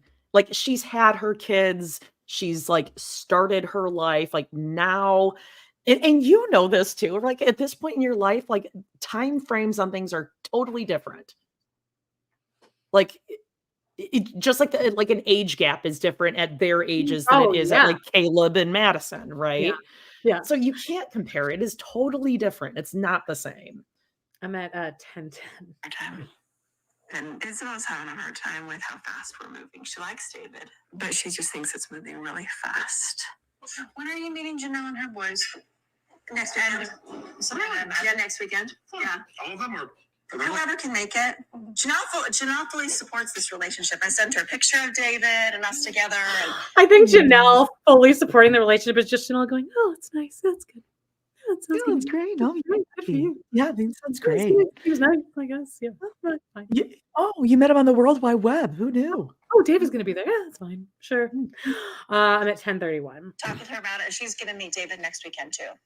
I've never met him, but I hear really good things about him. He was a guy whose wife died and he raised 8 kids on his own. So to me, that's like this huge shining thing about who he is, right? So he has a relationship with all his kids still. That was pretty shady. And he has a relationship with all his kids still. Wow. Isn't that crazy? Like that is the barometer of they still a good man is having a relationship. I mean, that is impressive though, that his wife passed and he did raise 8 kids. That's crazy. That is like a pretty big green flag to me. And the kids also talk to him. That's a huge green flag. It's hard to raise one kid, let alone 8 on your own when there's like major grief and tragedy involved. That's hard. All right. I can't imagine. How about you? How many tattoos do you have? Oh yeah, tattoos. I was looking for someone bald, tattoos, and driving a motorcycle. So we're gonna get tattoos. Yes, it's true. Oh. You have the perfect leather pants. I know. I have my leather pants. How cliche and cheesy is that? Matching tattoos? That's adorable. It's very cliche and cheesy. Yes. Yeah. Might as well get one, and I'm happy that she's getting one with someone she cares about. But also, that's really weird. Oh my gosh. Why? What is Truly doing? Truly just like went up to David and was like shoving. What a personal. He said something too, like under his breath, like, "Oh, she's getting me," or something like that. Oh, I mean, I'll give him that he has managed to keep his mouth shut for like that's like a big part. He has a lot of patience. That's the other way that he raised 8 kids. He has to be like a saint. He's good at tuning things out, just going to a blank space. Yep. 11:27. I've been sitting here thinking about Christine, not in the regret place anymore. Sure. I'm sitting back, looking back. Wow, we had some fun times. Yeah, you seem pretty chill about it for sure. Even in present day. Totally open Yeah, we to had it. great times, me and Christine. I love his revisionist of like how he was feeling 2 years ago when we saw him losing his mind. Oh my God. The Packing things. Kody's books. Cody's nightstand. I have been moved out of my house. Yeah. I assume she's dating, and that's great. Yeah, you know, now I'm looking back and I'm like, some great times. 11:37. I would have loved to have had a breakup where we could have stayed friends. I think the reason we couldn't was because I just felt like every step of it was a betrayal. And because of that, I don't know if I'll ever get to be in a good place with her. You just said you were in a good place with her. He just said that. He said, I'm in a place where I can be happy for her. But there was so much betrayal, I don't think I'll ever be in a good place with her. Yeah. Okay. 11:50. Words of wisdom. You're making it very difficult. You are fired. Hey, you're fired. Maybe don't let her sit on the table. Maybe don't let her stand and walk on the table that we're going to see soon. That while we're eating. Also, anything could happen.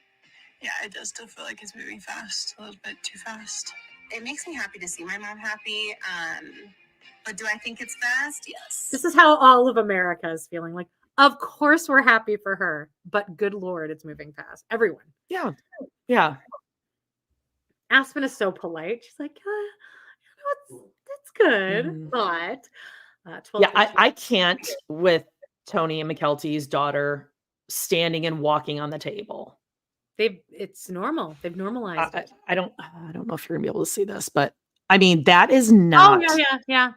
Not no. While we're eating our Hawaiian, people are eating at the table. Like if you want to do that once everyone's, I mean, I wouldn't even do it then, but if you want to do it when everyone's like away from the table, there's not food and plates and people there. She is gonna be Areola 2.0 when she goes to school. 100%. That little Avalon is gonna be the one to watch. I don't know about that. Not as much as Areola from the pictures we've seen. I think it could be worse, actually. God, can you imagine being the teacher and you have parent-teacher interviews and Tony and McKelty cracking jokes the whole time? Thinking like they're the cool parents. Oh, hundo. If you need like any help or anything, just let us know and we'll come. And then she'll be like, if you need anyone to make tacos. I teach chess for a living. I just see Avalon. I mean, she's walking on the table over plates of food. She's going to be the kid that's like first in line, you know. We're basically watching that scene from The Miracle Worker right now. that dinner scene where she's like Helen Keller. Yeah, in The Miracle Worker, that's like the scene where like she makes the family leave and she like gets her to eat her mashed potatoes and she's like walking all over the table and like eggs. There's eggs. It's disgusting. I probably blocked that out. Oh, it's like the scene. Well, I guess the scene is the water scene, but anyway. Let's go to 12:14. I wish we were in the 40s. All right, let's go ahead. I'm at 12:38. Yes. We're getting into Meri.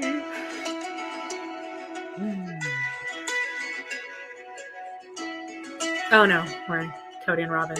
It's my 55th birthday. Oh yes, this is where he does this insane self tape with like, is there like a halogen light right here on his face? Oh yeah, he has like a ring light for sure, like a selfie ring light. He has it on he has it on the setting that none of us use because it's too bright. Yeah, and I think he's got some airbrushing going on. Things look he's a touch up appearance. Yeah, okay. All right. He's wearing his amulet. And interesting life. I remember 5 years ago on my birthday thinking, okay, Cody's a birthday guy. Speaking of birthday people. What do I want to do for the rest of my life? What do I want to be for the rest of my life? Last night I was up late with Robyn. We were having a discussion about. You're up late with Robyn and Areola. Let's be honest. You were up late because Areola wasn't asleep yet. Yes. Let's see what they were talking about. My values and the fact that I've struggled with mine through the divorce process. Sounds real normal. Yeah, cool 3 a.m. conversation. Plus a sense of direction for my life. There's a struggle that I have had because I had this big picture that got shattered. But I have a safe, kind, and sweet place with my wife, Robyn. And I have tons of guilt because I'm not more involved with everybody else that's out there. Good, as you should. Yeah. Kody's been a very angry, upset. Look, I know Robyn's a purple girl, but I think this purple looks the worst on her. It really washes her. Plum. Deep, yeah, plum. Yeah. It's yeah, bad. she just looks very just dark. Her goiter is a poppin' though. It's a poppin', and the eyebrows have recently been retouched up here. It's weird how like her eyebrows, like, you know, people's eyebrows arch, but hers move like horizontal to each other. Yeah, and then like in and out like this. Yeah, yes. There's no arch. It's just like an elevator. Her mouth, like her mouth doesn't go up. Her mouth just goes out and down. You're right. Very lost person the last few years. Well, it seems like a fucking blast to live at your house. What it is just him in a painful place, and him in a place of fear that I will leave him to. What was my purpose 10, 15, 20 years ago, 30 years ago? To be a good dad, and now now the purpose is gone. Family, my children. Oh, wait, I'm sorry. Stop. His priorities were always his family and his children. Everyone just a slow clap for this man. Oh, yeah. Yeah. His priorities were his family and his children. Shouldn't he get like an award of some kind? Also, were they, or did he just say he knew that that's what they should be? I don't think they ever. Well, they used to be. He said that used to be. So, but he's got a safe, peaceful place with Robyn. Yeah. Now Also, he's out in the middle of Coyote Pass making a bonfire. A bonfire of burning the logs. So he tears down the trees, strips them, cuts them up, and is now burnt. Like he's like, you fucker. Yeah, now he's gonna burn them to get rid of them. Yeah. And he also seems to be shoveling snow in the middle of nowhere. Well, he's right next to the pond too. Is that the pond right there? I think that is. Behind him, the pond that's not a pond. Yeah, check out the merch shop. It is. And if you notice, the pond is dry. Yeah. Because it's not a pond. Yeah. An actual pond or lake or body of natural water maintains its status as a fully filled. Do you think in all their real estate transactions that they have to talk about this when they're like, well, the lot with the pond, and the people are like, it's not a pond, but you mean lot 5? There's no pond. There's never been a pond. I'm at 1414. So naive coming into plural marriage, I guess idealistic, that I think I saw myself sort of surrounded by children and surrounded by wives. I literally imagined that my 5, 6 oldest would be living across the street in homes with their spouses. Well, that's what I imagined. He was crying here and like currently the episode we just did is where Maddie and Caleb are about to move in, and Cody's like, we should just redo the whole upstairs and I'll build a huge wall here. Yeah, he wants Janelle to like reconfigure the ducts in the air system. Because Maddie, as a pregnant woman, she should use the bathroom right there, not the one that's 5 feet that way. Pregnant. Yeah, there's one down the hall and one across the hall. He's like, I can't have any daughter of mine who's pregnant walking down a hall. Yeah, you can, because she's living there for free. Yeah. And but that is, I mean, Kody is so happy. That is what he wanted. Just everyone living in a compound. That's what he wants, a compound. I don't think you mean like where his children don't grow up and he's just continually idolized as the leader of the family? He's the idol. That's exactly what he wants. Mm-hmm. So that's why he likes the little kids. Because they have no like independent free will yet. Oh, Areola does. She's like the most independent brown. Woof. And at 1435, here's crying. that fantasy all came out of the affection I felt for my children. To me, it wasn't a plural family thing. It was just enjoying my family thing. I'm hoping that they will not reject this, as some of them won't even talk to me. But my new goal and Dad. That's out of the blue. It's kind out of of the blue. They're not talking to him.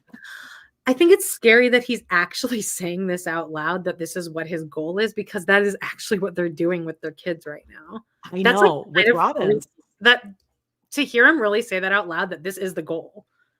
We all live under one roof forever. Yeah.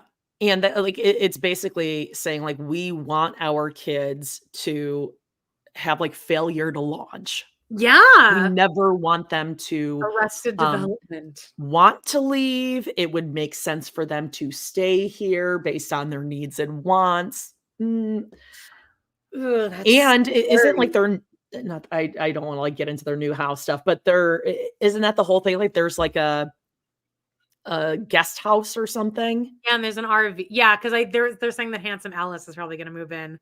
Fun. Oh, and then when add that energy to the mix. When she is no longer whatever, then it can be Aurora's or Ariola's or whoever else. Like that is what they're doing. And they're doing that to like justify their insane real estate addiction or whatever it is. Yeah, that is like it can always be like, well, it's for the kids. It's a family investment. So the kids can come back and live with us. Oh God, is he awful? All right, I'm at 15 exactly. I'm meeting with Janelle tomorrow for lunch to talk about business and property. I hope that's good. Out of breath. Yeah, he got too worked up. Remember who you are. Remember the guy that I met, the guy who I saw loving his kids. And I feel like he's struggling with that right now because he seems to be just fine around the fire. So what is he doing there though? And he's like, here, film me as I do this. He's just kind of looking at it and like hitting it. He's like poking the campfire.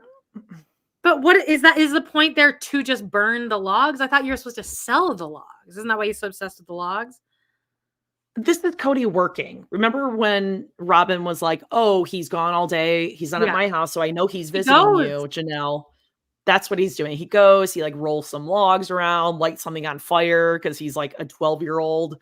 And then maybe goes and gambles and tries to get enough money to pay something off. But maybe he's just bad at everything he does, including gambling. 1532. Yes.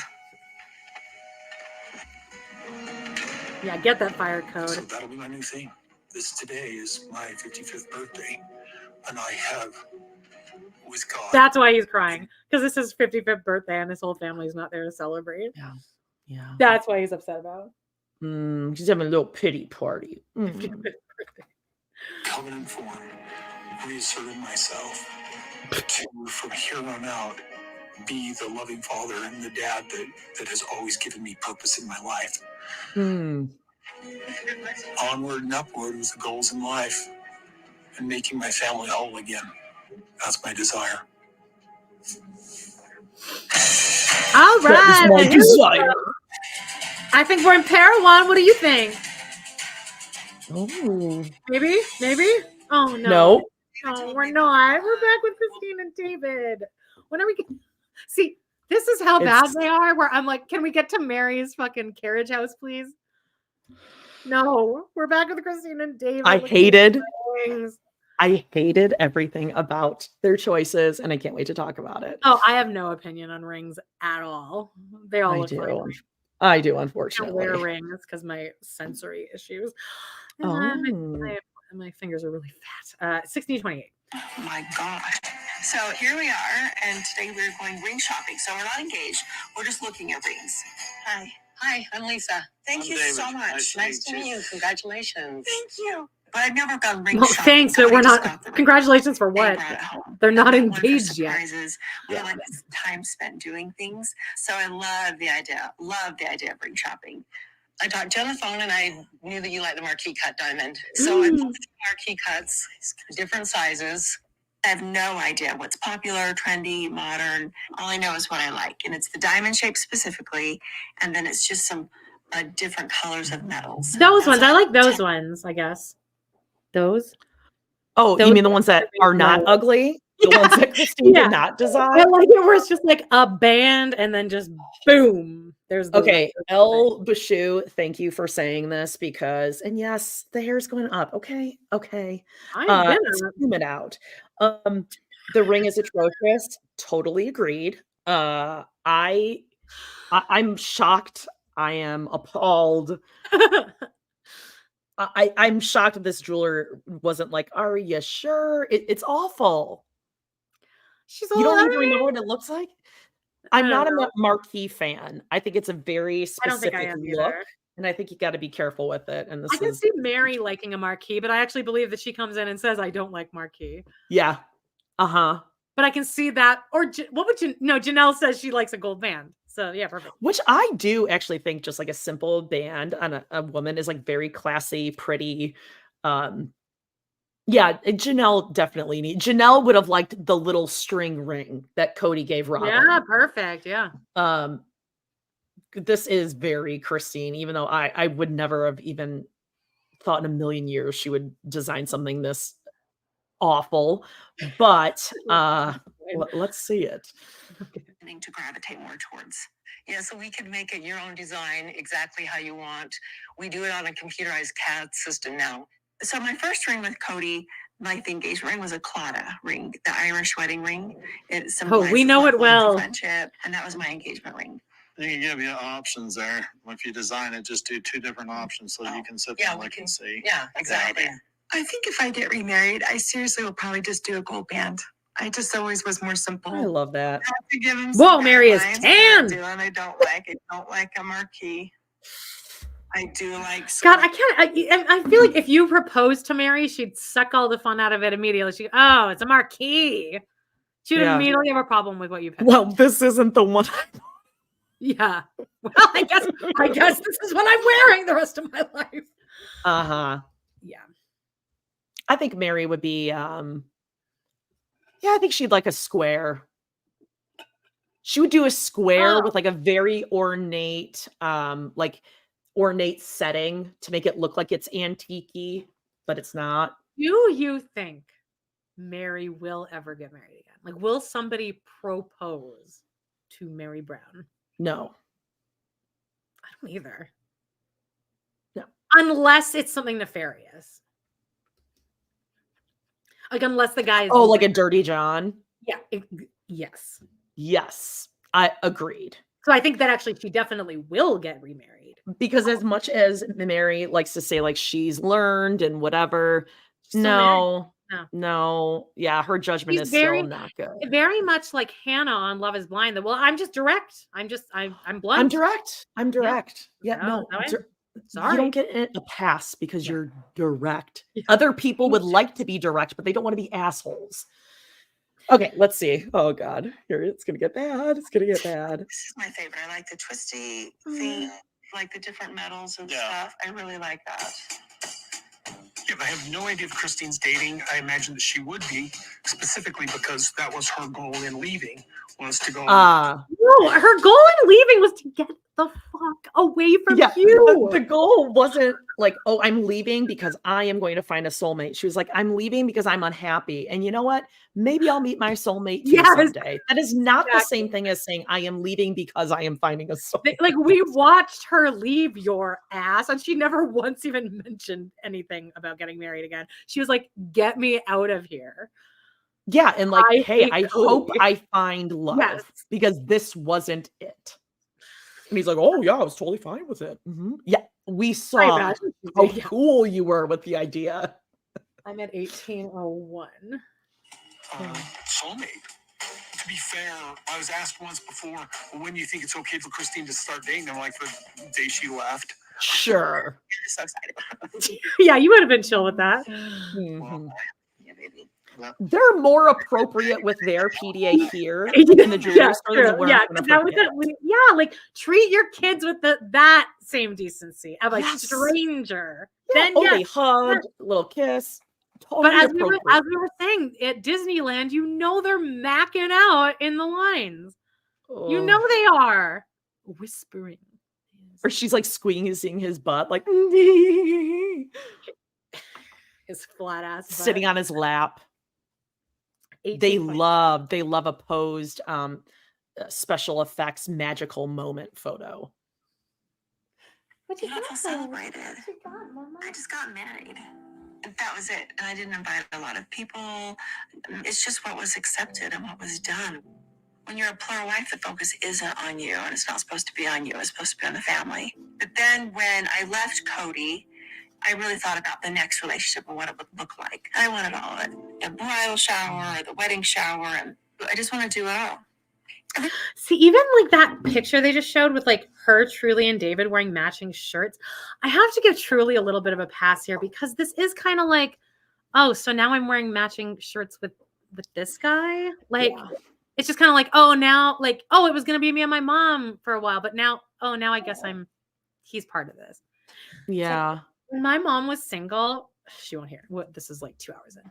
When she was single, I've never brought this up again. We started planning a mother-daughter. This is nothing bad. We started planning a mother-daughter trip to like Hawaii. She's like, I would love to take, we'll just do like a week in Hawaii and we'll just do everything. And I was like, great. And this is like college age. No, it was probably like 26, 27. Oh, okay. So then Roan came in the picture and then they went to Hawaii.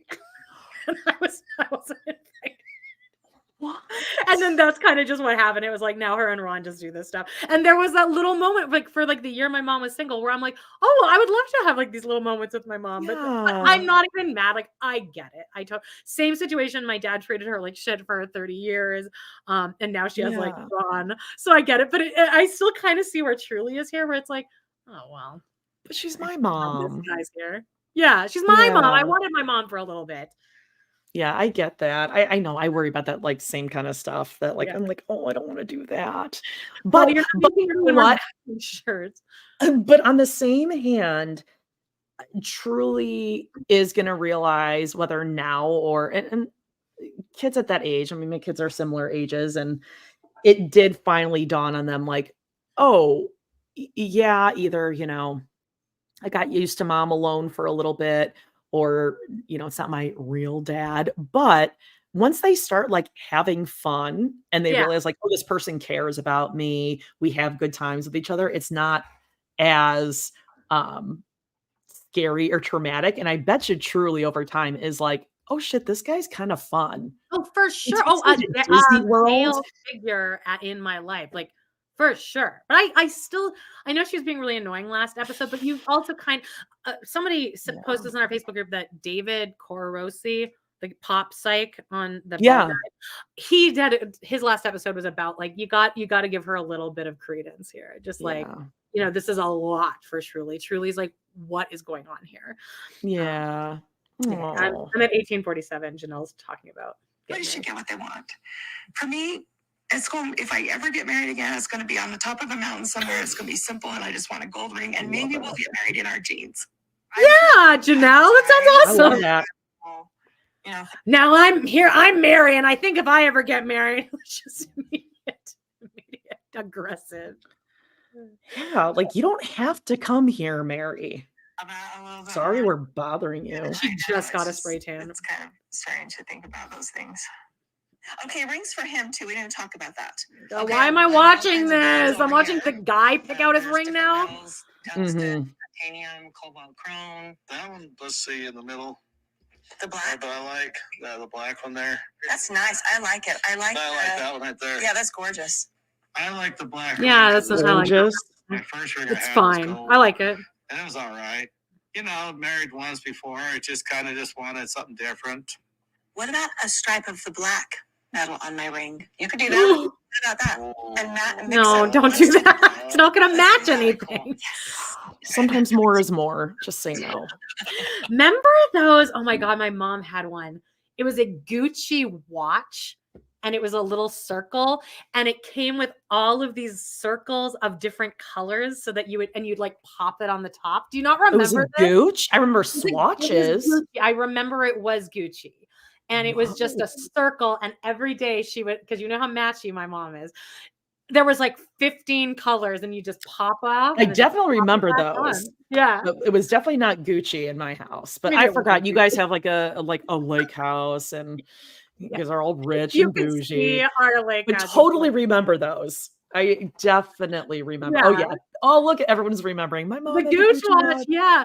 See, like my parents never spent money on things, but I remember that was one, and like the Nintendo was another thing that like we splurged on that shit. And when we got our Nintendo, we bought that when we went to Disneyland in 1988 because it was cheap. The dollar was better back then, so we got our Nintendo for cheaper.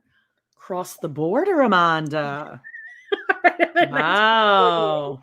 Yeah, so David and I both picked out our rings. Hi, David Mama. has a black ring, and then my ring has yellow gold. Okay, that's really ugly. Okay, I never saw that before. I don't like it. That black is really too much. Prominent. Person, and it appears I am. Thank you so much. Okay, So nice to meet fine, you. fine. Go.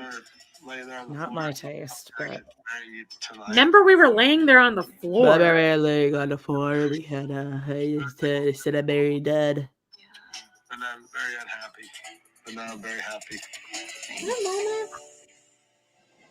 All right, let's go out of here. Someone asked this last week, in the tone of Ryan from Teen Mom. Is David slow? Look how big this dog is, by the way. Look at this. Oh my God, she is getting so big. Yeah, she does. And so pretty, though. She is a very pretty dog. I know. Oh, She's whiskey. She's like a little young tween now. Hi, everyone. Pause. PAUSE. 4, the number 4. Change. No or just bites. No bites from the message little Amanda. Do you have to be in the Calgary area? I feel like you adopt could her? Just transport. I curious. don't know. Sure, maybe. Okay. Oh, she just stole Walter's spot. Oh, naughty girl. Okay, sorry. That was a little palate cleanser. Do you think we might be getting Meri's carriage house now?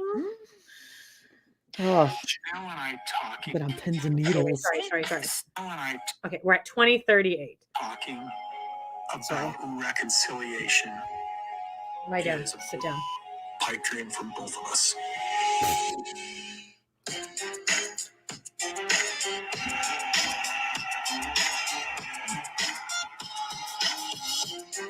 We're at Josephine's. Right here, right? We're in the attic at Josephine's. No, I'm gonna have to do something here. This is like what, our 4th or 5th time at Josephine's Attic Restaurant? Oh yeah, for sure. Because we went there on Christine's like anniversary or something, or her divorce. Janelle's, I think. Oh yeah. That was a couple Christine's. times. Yep. Here we go.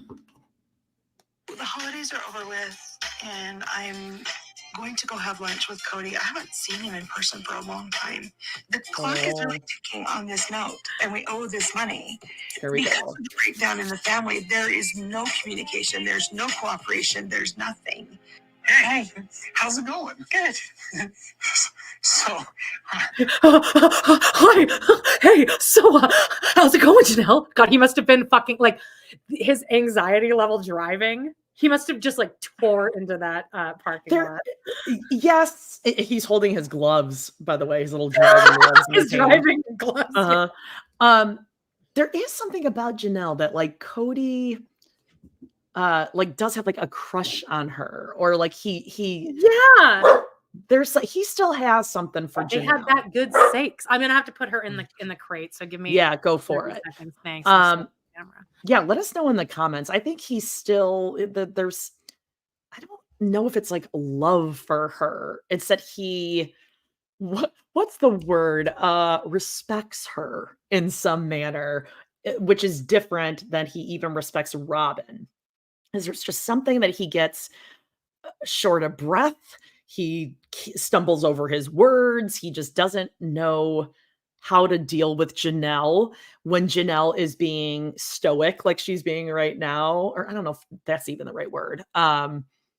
She's just being like relaxed, chilled, confident, not worried about a thing because she's got options, as she's going to tell us. But yeah, oh, interesting. Okay. He thinks he can manipulate her. That's still true. Kody still thinks he can manipulate anyone that he knows or talks to, even briefly. But there's just something, or maybe he doesn't want Janelle to think badly of him for some reason. Like he doesn't care if the other wives can't stand him, but there's something about Janelle that it really bothers him. Oh, interesting. I'm reading all your comments. She knows all his financial secrets. That's true. Yeah, I think it's part of God. That was fun. Yeah. No, I was just saying, like, there's something about Janelle, like either it's that he respects her or still, I don't think it's that he holds out hope and that he loves her, and there's just something. Like Janelle is harder to please. So if Janelle is happy with him, it means something. I think it's a level of like respect in the way that Kody can have respect for a woman. That's what he has for Janelle. Right. Not actual respect, but it's like she's smarter. He at least knows she's smarter than him, maybe. Yeah. Oh, this is a good point. Meri says Kody loves conversations. He misses his best listener. That's probably true. And she probably gave solid advice. True. And Kody thinks that he's smart because he's always said, like, oh, me and Janelle always had really good conversations. Yeah, exactly. Mm-hmm. He thinks he's smart enough to carry on. So that's like his intellectual equal. Yeah. Yeah. All right. Let's see. I'm at 21:20. This is intimate. At this point, I'm really hoping Kody has something to say or some sort of concrete plan. I wonder if, because he comes in with the energy of like, okay, we're going to flirt for a bit and then we'll talk about the thing. And she's clearly like, no. But so I wonder if he said something beforehand, like, oh, so I'll meet you there and we'll kind of, like, I wonder if he tried to set it up with her, like, this is how this should go. Yeah. And she then was like, at one point, she says something and he goes, wait, you skipped to the end. He says that. oh. So I feel like maybe they did have a discussion, like, well, when we go, let's talk about this, and then we'll talk about this. And Janelle's like, no, I just want to talk about the land. Oh, interesting. Let's see what happens there. 21:29. Oh, I'm going to listen for that. I don't trust very much. So I've already started to make contingency plans. If I have to take action legally, I will. I've talked to only one lawyer in town, and there are a lot of them. So what's the occasion? What's going on? Well, I know that you've been like not wanting to necessarily discuss the property, but we need to, let's kind of put our heads together because it's coming up. I mean, it's almost February. We got months to go. We have really only about 3.5 months. And so I would be my anxiety. And the fact that Kody can just be like, we have months to go. Like, that's how you see this? That you have months you have time? That's what I mean, that I think in his mind, yeah, that makes perfect sense to him because in my theory, this is all alleged, that's kind of like a gambler, right? Like, no, I'll get the money by then. Yeah, we'll find a way. No, I'll get it. I don't know why you're talking about that. It's always just very rushed, last minute. We'll pull off some sort of financing. The difference this time that Kody is probably coming around to was all those times that he thought he was saving the day and they figured out a way to do it. It was really like Janelle doing something, or they're finally throwing in more money, or they're agreeing to let Robyn buy the house. It wasn't that like he finally figured out ways to do it. It's that the other 3 wives were figuring it all out for him and sacrificing for him. So now he's just like, I don't know. Think it was his idea, which is how a lot of us have to handle men. I feel we're just like, that was you all. That was all you. I didn't. All right, and that at 22:02. If we don't have the cash to pay it off, we're going to need to do some different financing. If we can't make this balloon payment that's coming up. Balloon payment. I love that she said that. Months, technically, they could take the whole property back because we signed a really bad contract. We were not smart. See, she came to fuck. She's like, yeah, it was a balloon payment. And yeah, it was a bad deal. That was a bad business plan. But guess who wanted it so bad that they didn't care and told everyone else to sign it? Kody. He had to have it, right? They had to have the land. And as we're going to be talking about. Robyn had to have her big house. Oh God, when Janelle, see the Christine and David stuff again, we had to sit through that to get to this. Yes. We earned this. But the fact that she brings up this balloon payment, and then when she started bringing up that Robyn thing, like, oh, it's weird. I don't know how that conversation got back to me I was like, geez. And then the way this episode ends was when I was like, oh shit, because the last line of this episode is, I think I might have to lawyer up. And then it's like next time on Sister Wives, and it's Janelle and Meri talking. And I was like, holy they're in the same room talking to each other. And they hate each other. Yeah, that's how much they want to fuck over Kody and Robyn. Mm-hmm. 2217. Christine left, and because of the equity in her home, she traded that for her equity in Smartest thing she now ever Coyote fucking Pass has did. just got 4 owners. How are we going to divide it? Yada, yada, yada. We're still going through that process. And Janelle's like, well, we got to pay it off. We got to pay it off. We got to pay it off. Well, I don't feel like doing you any favors. You're not doing her a favor. You're paying off your own land. He's literally out of spite. He's not helping himself. But he has to come up with some narrative to take himself out of the blame and the equation. He has to put it on someone else. So this is the only way he can make that happen. I don't want to do you any favors. It's like you being like, hey Amanda, did you cash out our payout? And me being like, I don't want to do you any fucking favors. It's like we're both doing this. That's literally what he's saying. Just none of this makes sense. Like, no. So I have to pay my mortgage. I guess you're welcome. Like, because it's your house and you're living in it. Like, what are you talking about? And also, he doesn't want to do Janelle any favor. Janelle said last episode that she actually has her money. So he's not even doing her a favor. She's like, I have mine here. Yeah, and she's like, I have options, but like, so what are you going to do? Like, I love her energy. What's here, the plan? She is not, even with her face, she's not entertaining this cute little banter. She's like, all right, are we ready? And she's got a trusty Janelle vest on. Oh yeah, she's not trying to look sexy. Classic Janelle color. Yeah. Okay, her power army green. She's not having it. She's not taking any guff. Oh, by the way, I wore hoops because Janelle wore hoops. I'm wearing hoops too. Oh, who knew? You know, when I was working at that store, that consignment store at my mom's, they got this there. That's what I took home. Oh, somebody was asking me about like, oh, like you look really good in hoops or whatever. And I was like, I wear hoops because my head is super. The other woman was like, I also love hoops because I think they look best on me. I'm like, it's because my head is around. So I feel like it draws the most attention like away from that. And like everyone in the store was like, huh. And I felt bad because I'm like, well, that's just me. Don't go around. Everyone like looked at me like it was some kind of revelation. All right. I'm at 2233. But I know we have to pay it off. So I have thought about, are you interested in buying me out? Well, wait a second.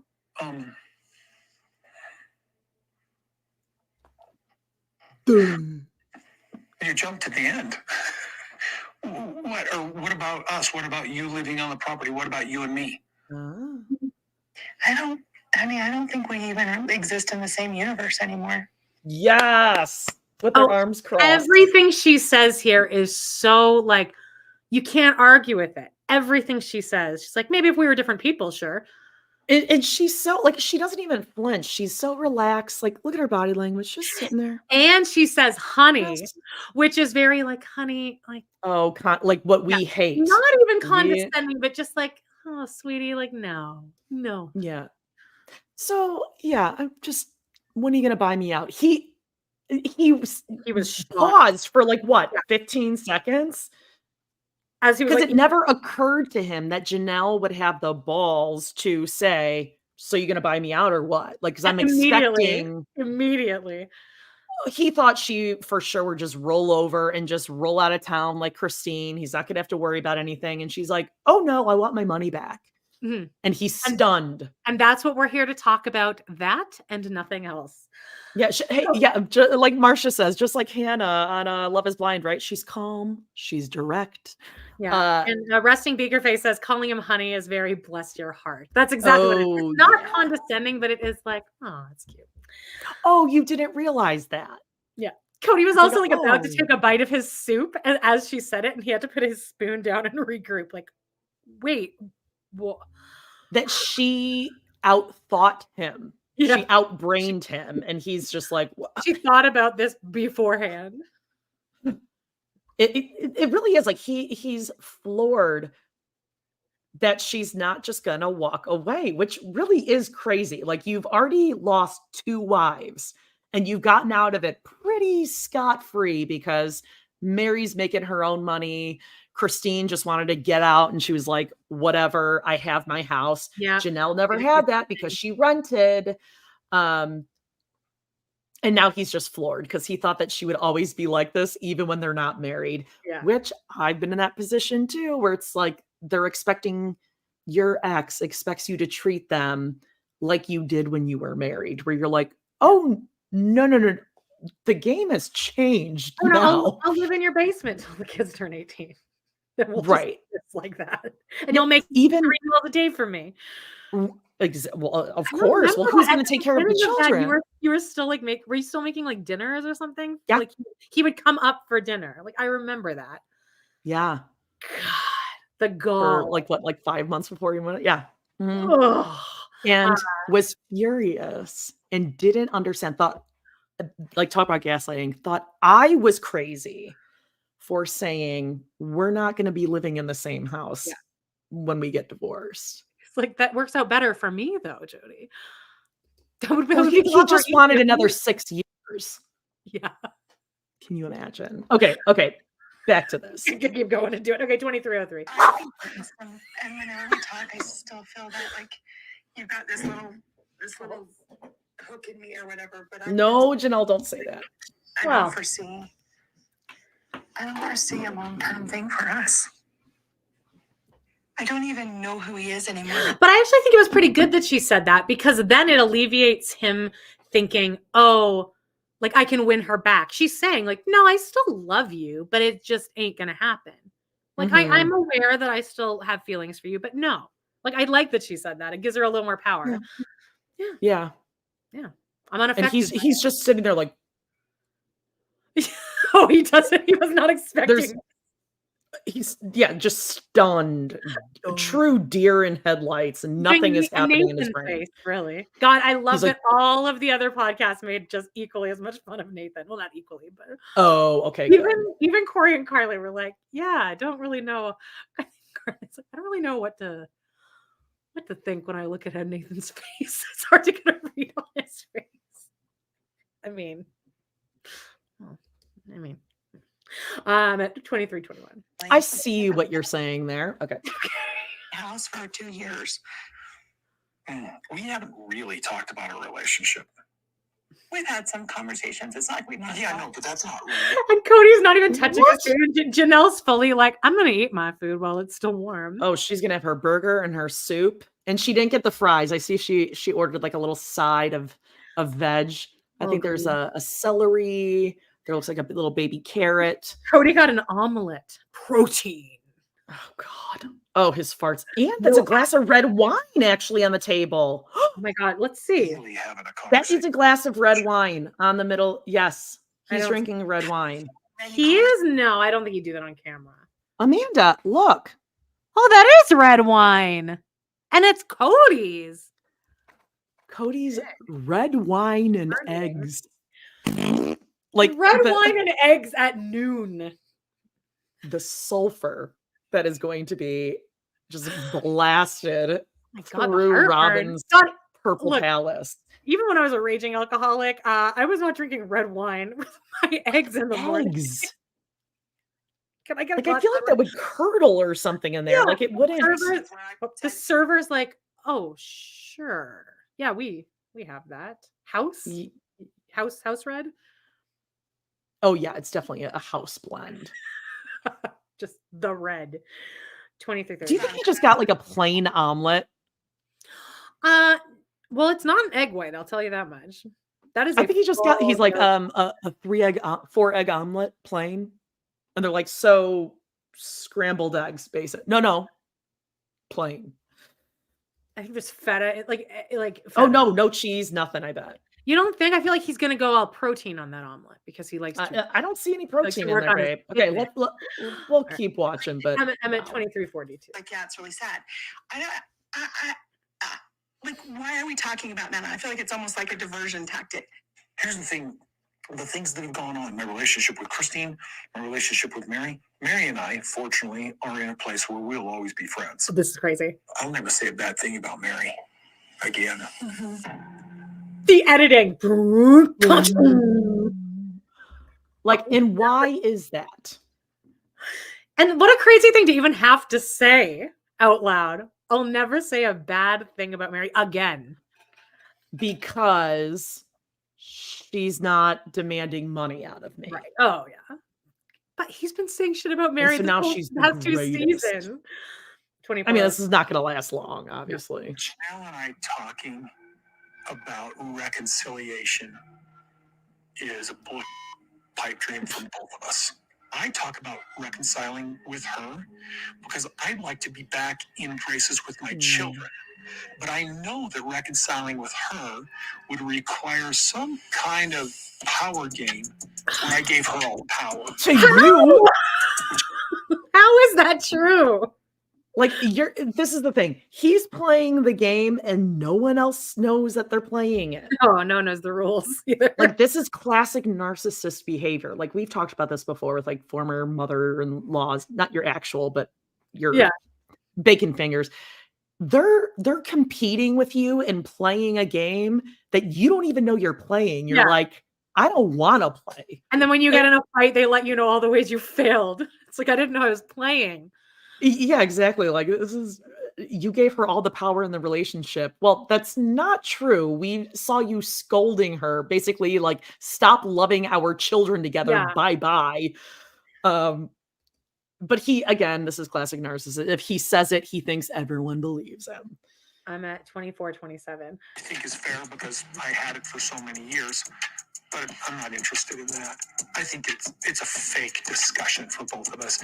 And the reason is because I think both of us, I'm telling you my heart's truth, don't want to be the one that's accountable for breaking up.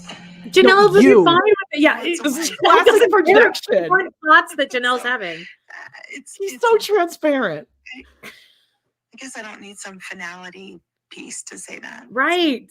She's laughing over it. And I will complain about your selfishness and self-absorbed here a little bit. Is that in the past 2 years with the divorce? No, just You feel like I always was. maybe you always were. Yeah. And there's a big question.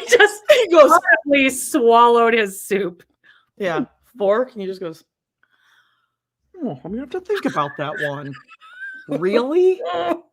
And she didn't even let him off the hook with that just in the past 2 years. No, I think maybe you always were. Yeah. Dude, my hands would be shaking like this if I were Janelle, and she is cool as a cucumber. I think she's just exhausted at this point. She's like, I am tired of living in an apartment out of a box. I don't care what you think of me anymore. She did finally reach that, like, I don't care. Yeah. I don't care what you think of me. Just want my money. Just give me my money. Mm-hmm. Like, you don't even care. Like, we can fight and argue all the time. I just want to get out. Mm-hmm. And then we can keep arguing and you can hate me forever. I don't care. Need a contract. 25-19. The kids now talk about the dad they grew up with versus who you are now. Yes. Yes. They've shut me out and they're going based upon recent events. They're going based upon well, I mean, yeah, true. Doesn't matter. Off of recent events of how you've been. Yeah. Which happened. Yeah. Doesn't matter what they happened 20 years ago. That you did. Or 20 seconds ago. Yeah. Yeah. Yes, Kody, you're actually everyone correct. lives life. We all live our life according to what recently happened to us. Right. She's like, well, I mean, you can't count the past 2 years. That's COVID. I almost died. You know, even through the he is speechless in this conversation. He was always a good dad. Mm-hmm. That always endeared him to me. God, these kids always are just so splotchy and all these mush mouth. Yeah, lots of mush. I don't know how I would ever reconcile with him and not have him not have a relationship with my kids. No, I'm going to always choose my kids. I'm Yes. always going to choose my kids. And dogs. I always felt like your life centered so much about Robyn's house. Well, in the past 2 years, Robyn's been this place that things were safe. Cody, even before that, it felt like there was, I wasn't as important. Yes. He's shocked. I don't know. I And feel now like we said it. makes a choice and they don't like it, I get blamed. There's this new concept. New. Oh. And Cody just wraps around my little finger and I'm doing evil spells on him and I'm No one thinks you don't. No, yeah, don't exaggerate No. and start being like, oh, I'm going like, ooh, Cody, you have to. No one said that. Don't make a mockery Completely culpable. And it's of not our even like you're legitimate making them- concerns. Yeah, these are things that we watched happen. And it's not even that she's telling him to do things, but she's not telling him not to. Like she's encouraging this behavior. And also Yeah. to do things. Well, Also, she's like, oh, no, they're crazy, Cody. Obviously, I'm not telling you what to do. Like, no, this isn't, oh, you gonna. He hasn't seen Savannah or Truly in like a year and a half at this and point. Janelle was living in an RV after she turns out begged you to not buy that house. Can you imagine somebody begging you to not buy this house and then a week later they're in an RV and you're living in a castle? And your little bitchy daughters are like, oh, is that where the dog sleeps? It's a foot. No, little that's Savannah's room. Auntie daughters. That's Savannah's bed. 26, 22. She's a monster. Laughing. if you know Kody Brown, you know he's not to be controlled. And that's why your life is very much centered around the little kids and all of that. There are no little kids. Always was. But there are no little kids. No. You know, the generation gap between you and Robyn is too much to. No, it's not a That's generation not at all what gap. he's saying. You But I don't even know dick. where he got that out of that. He's just such a dick. He's like, oh, so you're saying because like you're older and Robin's Oh, is that so what he's young saying? and hot and you know loves purple. You can't get along with her. You know, No, it's not, it has nothing to do with. hotter than Robyn is right now. Like just sitting here at Josephine's. Yeah, but like Janelle- this being from different generations has nothing to do with why they don't like Robyn, and they think that she is also responsible for this. And Janelle's not letting him That's do rude. Every time he says something, she's like, no, it's not that. 2642. And I have much in common with her. Because she dumb. She dumb as a rock. Like, Mhm. I feel like it's a problem that I'm not. God, that burger And then looks there's good. these times when I can remember one time we were traveling. I think it was my birthday. Oh, let's see what happens. And you started What getting happened? mad at me about a conversation that I had had with her that I don't know how you knew about. Oh, she was not supposed to bring this up on camera. No, you never bring up Robyn's name. No. A little peek behind the scenes here. I mean, this is. I mean, the thing is that it wasn't even like the family's money because Robyn had put nothing into the family money. Right. So it's not even like, oh, like you said, you would feel awful after someone says, all I would think about. please. If someone begged me not to do that, I wouldn't do it. And then never have them over to the house, which she said last Oh. week, which Robyn said was like a family asset. Yeah, Or but I don't family even think investment. I don't think it was even I think everyone just kind of knew like don't invite Janelle over because she's not gonna come. I think that was pretty much like Janelle wouldn't have come over. I just think this is no, I think she might be like, oh, okay, cool. Yeah, All the also- artwork in there, interesting. Also, yeah, Robyn doesn't want her to come over and see all this shit. God. 2707. Unless she came to you and told you. So I had a conversation with Robyn years ago when she was getting ready to buy the house. And I just said to her, please, if you cannot buy something that's going to chew through our resources. And you know, Oh, and the way Robyn manipulates this is she was amiable with me. Mhm. But apparently she went and told on me to Cody. And Cody's like, well, you were so mean to Robyn about blah, blah, blah. God. And I'm like, I can't believe they all put up with that for this many years. You're mean to Robyn. Don't talk about Robyn. Yeah. Like one time of a guy saying that to me, I think I don't. Mhm. You hear this every single time. 2734. I don't know how you know that. I don't know how you know about that conversation. I didn't ever say anything to you about it. So I didn't tattle on Janelle. I just told you that Janelle and I were in agreement about not buying my. The way that just slips right out of her mouth, just this lie.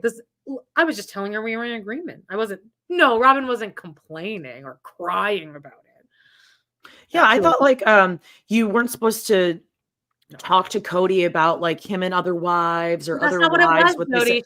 She was saying to Kody, me and Janelle agree we shouldn't get this house. Oh, yeah. That's what she just said, Jody. Yeah. That's what actually happened. Mm-hmm.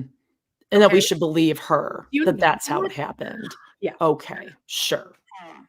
And then it turned into some big, huge thing. And I got into trouble with Janelle. And then you still got your fucking mansion. Yeah. Just that her and I agreed. And I thought that was important to tell him. Don't go down that Oh, road. you did? Well, guess what? They all think it's important to tell him that you are just a selfish fucking bitch. That's important that he knows that she's spending all of our money. My money. And that Aurora picks her nose and puts boogers God only knows where. Do you know that? I mean, honestly, like that's like just another defining thing where it's like, thank God I wasn't on TV when I was a kid, because you definitely would have. Well, thank God she eats her boogers. Yeah, but I did probably all over those houses. She probably left her house to go flick her boogers and put her boogers on Janelle's stuff, Christine stuff, Meri's stuff, because Robyn's house sold first. That room had to be so gross. They probably had to like scrape boogers off the walls in Aurora's room. I'm at 2802. Instructions would help us here. Okay. Then if I can't talk freely, then let's just leave it as I don't really want to. Shut it down. This happens every time. She was ready. Talk to him about Robyn, or I talk to him. It's like he just doesn't want to go there. That's his sacred cow. She's perfect. Don't dare talk about her. And I'm like, well, dude, how do you expect to be in a plural marriage with me if you have this person that you worship? That's part of being a husband in a plural marriage. You have to be able to hear everybody. His face. He's just so.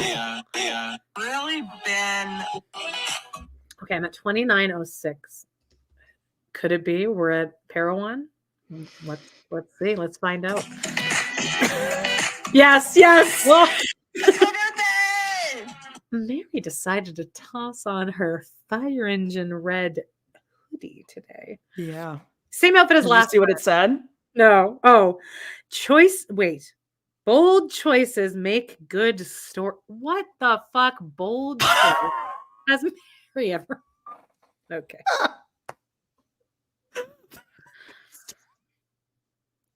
Oh, it's a heinous funny. Too.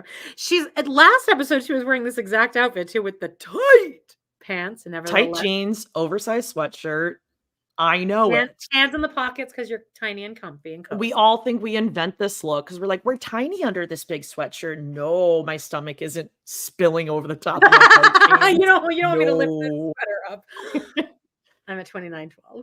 So today's my birthday. She's laughing. Oh, it's her birthday. It's everyone's birthday. My carriage house, all done. Blair has been here working on it, and Jen has really taken. Oh, Jen pulled sleeveys down over her hands. She did pull sleeveys, and she's doing kind of a. She's like, "Oh, I'm so feeling herself. I'm so cold." Jen is younger than both of us.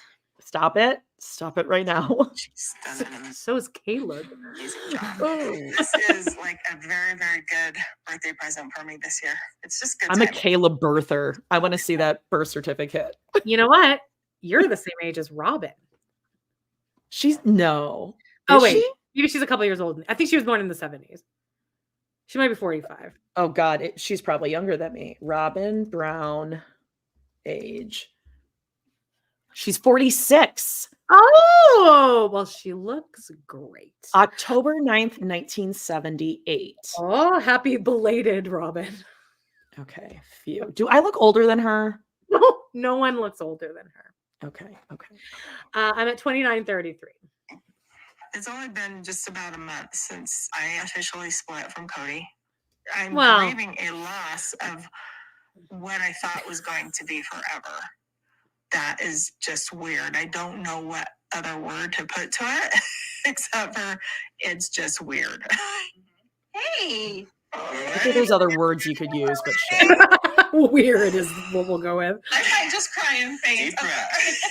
Like I have. Everyone in the comments finding out how old Robyn is compared to themselves. Yeah, somehow having like Robyn in your ether, like in any way. I love this. It's so funny. Like, I'm a year older. Ew, I'm a year younger. I'm the same age. Ew, she's my reality of boyfriend. our own mortality is really looking, showing a mirror. Oh, Kate the Great. Oh my God, she shares a birthday with John Lennon. Hey, another great guy. $100. Robyn has no idea who John Lennon is. Oh, he's bad. He's one of those bad people. He's a hippie. Do you think Robyn knows that we have planets? Like, I bet you, Robyn, if you said like, name all the planets in our solar system. Oh. She would probably know Venus because it's like romance quality. Kingdoms, I think she knows more about that. Whatever handsome Alice taught her. Yeah. I'm at 30:01. Meri's laughing. She's got her. We're gonna have so much fun. She's got happy birthday things hung up like in her own house, and she lives alone, and it's just but she's laughing. You're already getting teary-eyed. I'm so excited. Jen is so the carriage house crying is over going to be my workspace. I run an online clothing business, and then upstairs is going to be a gym for me. Sure. Oh, okay. Well, that's what it's meant to be, but and just basic walls, like they weren't even painted, and I cannot wait to see it. Okay. Are you ready? Yes. I have some high expectations for this. I have seen some of the work that Blair does. I am so excited to see this. After you. Oh, it's really pretty. It's really pretty. Oh my gosh. They did a good job with the space. Yeah, no, it's fine. It was great. Great, fine. Yeah. It's completely transformed. Holy. This is the most amazing. I like the door having glass. It's Mhm. open up the room a little. I mean, whatever. I don't care. Yeah. We were doing so good with timing at the beginning. Like we blasted through Hot Topics and Browntown, and now 3 hours, and we still have like, hey, we got this. All right, let's do. Let's get through this. Looking at all the things, all the detail, all the things that he's hung up on the wall. But one of the best parts about it is the countertop. I'm dying is amazing. Blair's got transitional lenses, a la Truly. Direct your eye to that up corner And right Christine. there. Christine wears them too. Okay, She's this just is cute. hanging I out like this and idea I'm actually. looking over again. The bear. So Cute. when my mom passed away, we had a bunch of her favorite shirts, and we had them made into these memory bears. This is so good. Oh, I'm so glad you like it. Hey, it's a real reaction from Meri that isn't fake laughing. Keeps my mom close. She loved the B&B. She loved living here, so it's just appropriate to have this out here. Thank you for all the that you had to deal with. You know, it's no secret that Kody and I have had struggles in our relationship for a lot of years. All that money, we just don't have it. Here's the thing. The answer is yes on That's a conditions, comfortable conversation. but we don't have it now. So in the springtime, I think we might be able to revisit this. I don't know. I mean, I don't know. I'm not going to wait until the spring. Janelle's a bitch in that conversation. I specifically remember her being kind of a bitch. Yeah. I can't wait until the spring. So I actually will probably leave right now and go do a sale and start making. And she did. She did do that. That's my bet. So don't. She made like $40,000 or something, right? 30? Yeah. 60? She made Well, that. and she got creative financing for a single family home, not a business, to get her mortgage, but all right. Whatever. We won't talk about that part. I'm sure it's sorted out now. I'm sure. Be at any family functions or anything because I need to do it. In the years since, like I really have been doing basically everything in my life alone.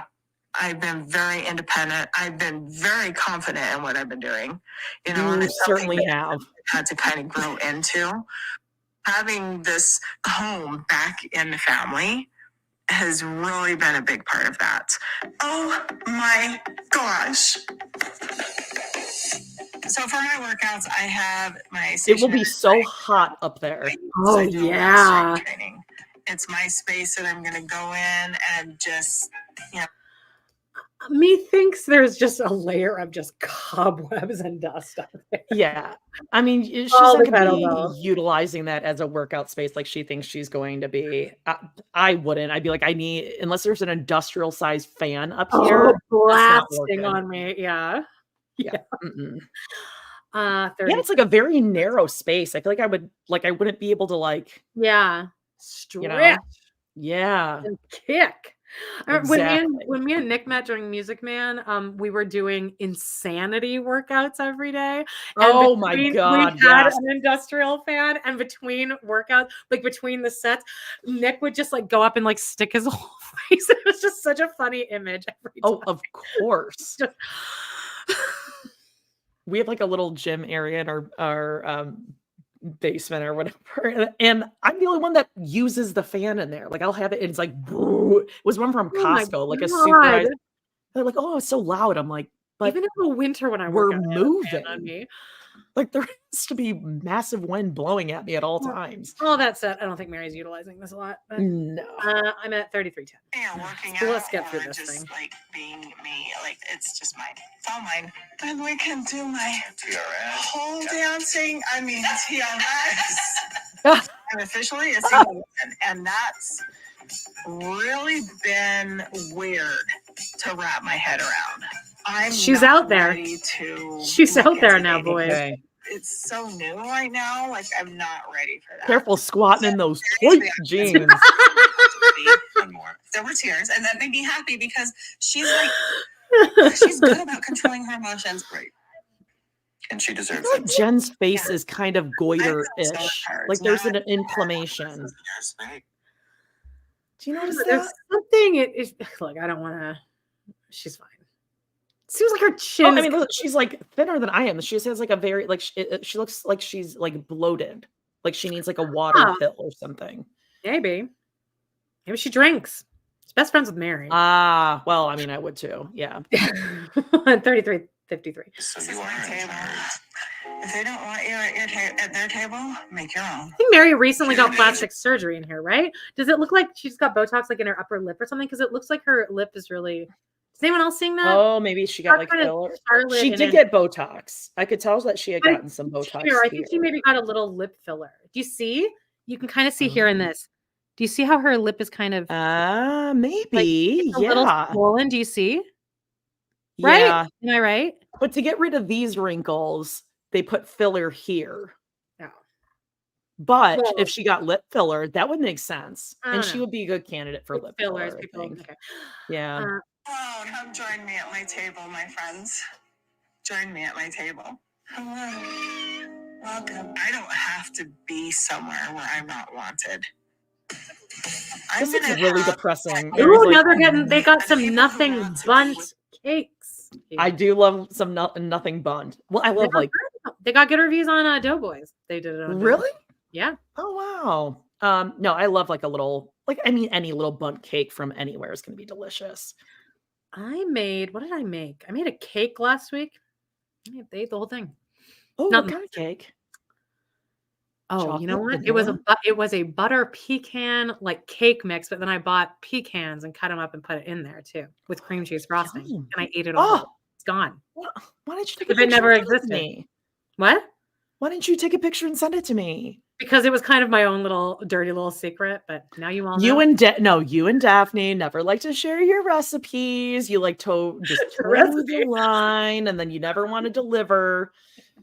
I always like to leave a little mystery. I did for a couple of weeks ago when I was making lunch for my aunt and uncle. I bought like a cinnamon toast crunch box mix, like a Duncan Hines cinnamon toast, and then I crumbled up cinnamon toast crunch and put that in the batter. Yum! Cinnamon toast crunch with cold milk. Cereal. There's no better cereal. 34:15. Me will be in my life, and I am. Meri leads us to just talking about cereal. That's how fun she is. I know that I have. Yes. That'd be good. Yeah, that'd be good. Oh, thank God we're done with Meri. So I did call that boy. Sorry, you go ahead. talked to. All right, I'm at 34:53. Walter, are you farting? It sounds like a fart in here, and it's not me. Walter the farting dog. Is that a book? I think it's a book. There's a book called Harry the Dirty Dog, which me and Brad auditioned for that at this children's theater in New York. We both got in. I got the part of Harry the Dirty Dog. Sarah Jessica Parker would had a membership there for her kids. And then Brad didn't want to do it, so then I didn't do it. You shouldn't have listened to a man. I know that. 3453. We got divorced soon after. Here, back at Josephine. The fact that there's these sacred cows that I can't talk about, my emotions and my feelings, is a big indicator of some things that are wrong. But you can't talk to me about your feelings or your emotions. No, there's a bias, and I don't want to do that anymore. Yes, girl. Get it.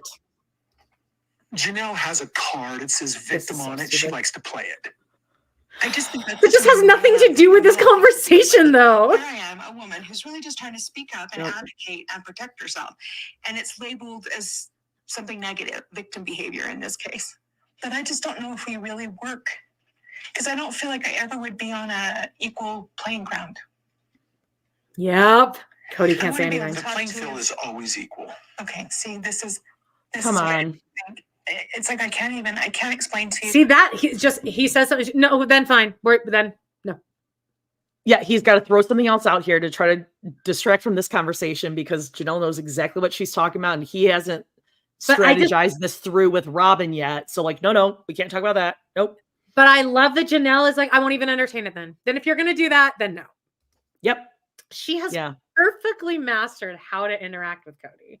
Mm-hmm. Well, then never mind. Well, I guess. Kody is so good at projecting the thing he just previously said. And then this about the victim card. The victim card is straight out of, was it Gabe's mouth about Robyn? Yeah. She has a victim complex. A recent bias is that Robyn has a victim card. So now he's like, Janelle was a victim card. Well, and just with the last year when he learned the word, he didn't learn what it meant, but he learned the word gaslighting. And then he just was like, well, I'm going into this hoping that I'm not going to get gaslit the whole time. Yep. Define gaslight now, Kody. Just like when he heard COVID protocols, he was all over the protocols. Yes. 35-53. We're in the home stretch. And you're getting mad when I'm bringing up certain subjects. I'm not getting angry about certain subjects. No, you seem I just fine. Feel like and there are no sacred cows. Shoveling that egg. And you know what I find interesting is that she's not saying sacred cow. She's saying sacred cows, meaning that you can't talk about the shitty kids either. Oh, yeah. I was just going to say Areola. Yeah. We're talking about Ariel and Aurora. Yeah. Well, Brianna's a little cunt, too. Sucking dicks all over town, Jody. According to Jody. Prove me wrong. At 3605. Allegedly. For Janelle and I reconciling would be for our family. But for us to reconcile, I will want her and I to partner with each other. It's not been a real partnership ever. Oh, bullshit. We've heard him say that so many times. Married anymore. I mean, we're married. Well, my spiritual belief says that we're married. But let's cut the bullshit on that one. No, you have to know I really struggle with how to proceed here. Because I know I don't want to go back. I don't want to be married to him anymore, but yet I don't even know who to go ask for a release. However, I do know that Meri was able to just get a spiritual release, and we are both in the same boat. We haven't been part of that congregation for a long time. So maybe I can. Maybe I can get one. Yeah, get it. It'll piss off Kody so much. I think maybe it's just the pressure of the faith. Maybe it's the idea that I don't want to have another failure. I don't know. But I keep thinking that you and I could make this work. I think you and I would have to be different people. Yes. Shut it down. So good. He's just dumbfounded. He's like, yeah. He just swallows. He's like, God, I love this. Kody keeps bringing up this, can we get back together again? And I just don't think it's really driven by any real emotion. Yeah. Because if we were truly heartbroken, you would be seeing a lot more stress, a lot more. I'm just eating my burger. All I can think is that it's somehow driven by his ego in some regards, especially coming from the culture that we come from. He's a failure to have lost all his marriages. Look how she smiles as she says that. She is smiling so hard. Like you can feel her mouth like form. He's like, a failure. Except for the one. And she was like the one. Just the one. And it's Robyn. You want to build out there, or would you like me to buy it? Probably the money. If the land is what I get, then I'm happy to build out there. In fact, I've thought if I took that 4 acre This is such a good move. right up on the hill, forget the casino. If you build out there, you will be calling me every week. I know that's part of Bullshit. I can do that independently. Someone needs to change the shitter. Try a love affair again. The property shouldn't be the motivation there. That's stuff. I need my autonomy. I need my independence. You know what I mean? I just do. She loves her autonomy. If she builds on Coyote Pass, I believe that Robyn and I will go, wait a second. The ex-wife is on Coyote Pass. Why are we going to go on to Coyote Pass? If Janelle built on Coyote Pass, it would set me free, I think, because I would leave this area. Exactly, you idiot. Maddie is, I have options. I have options because all the kids still talk to me. That kills him. Yes. I'm sorry. It just got like really dark and it's going to downpour. So if it's dark, sorry.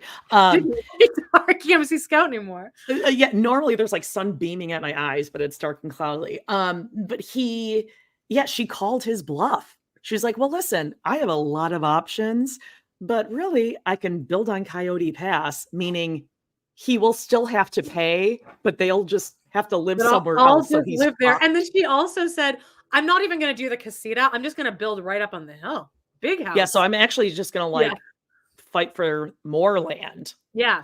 And you'll see me all the time. I'll be able to see her. Or you could just pay me out. Like, buy me out. Money would be great. And he's like, trust me, that shit works.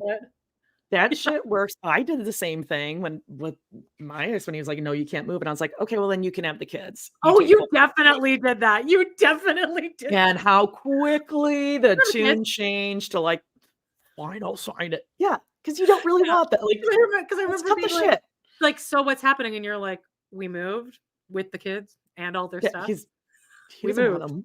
He doesn't want them. 100%. You think he's not gonna finally agree? Like, okay, sure, you raise them and take them then. I mean, and that's essentially the same thing she did. She's like, okay, well, you can have shitty option number 1 or shittier option number 2. Or you can just pay me. And he never assumed that Janelle would be smart enough to figure him out. No. Even though she always has been. Because she's done such a good job of making him feel like the smart one all this time, when really she's like, no. All right, 39 exactly. Which I have thought about. Moving closer to the grandkids. Who I still have a relationship Why with. didn't she call me to tell me she was having a baby? This is good. The kids are all feeling very strange from you. Maddie has observed to me that Kody has not been up to see her kids since Evie was born. It's crazy. He's 3.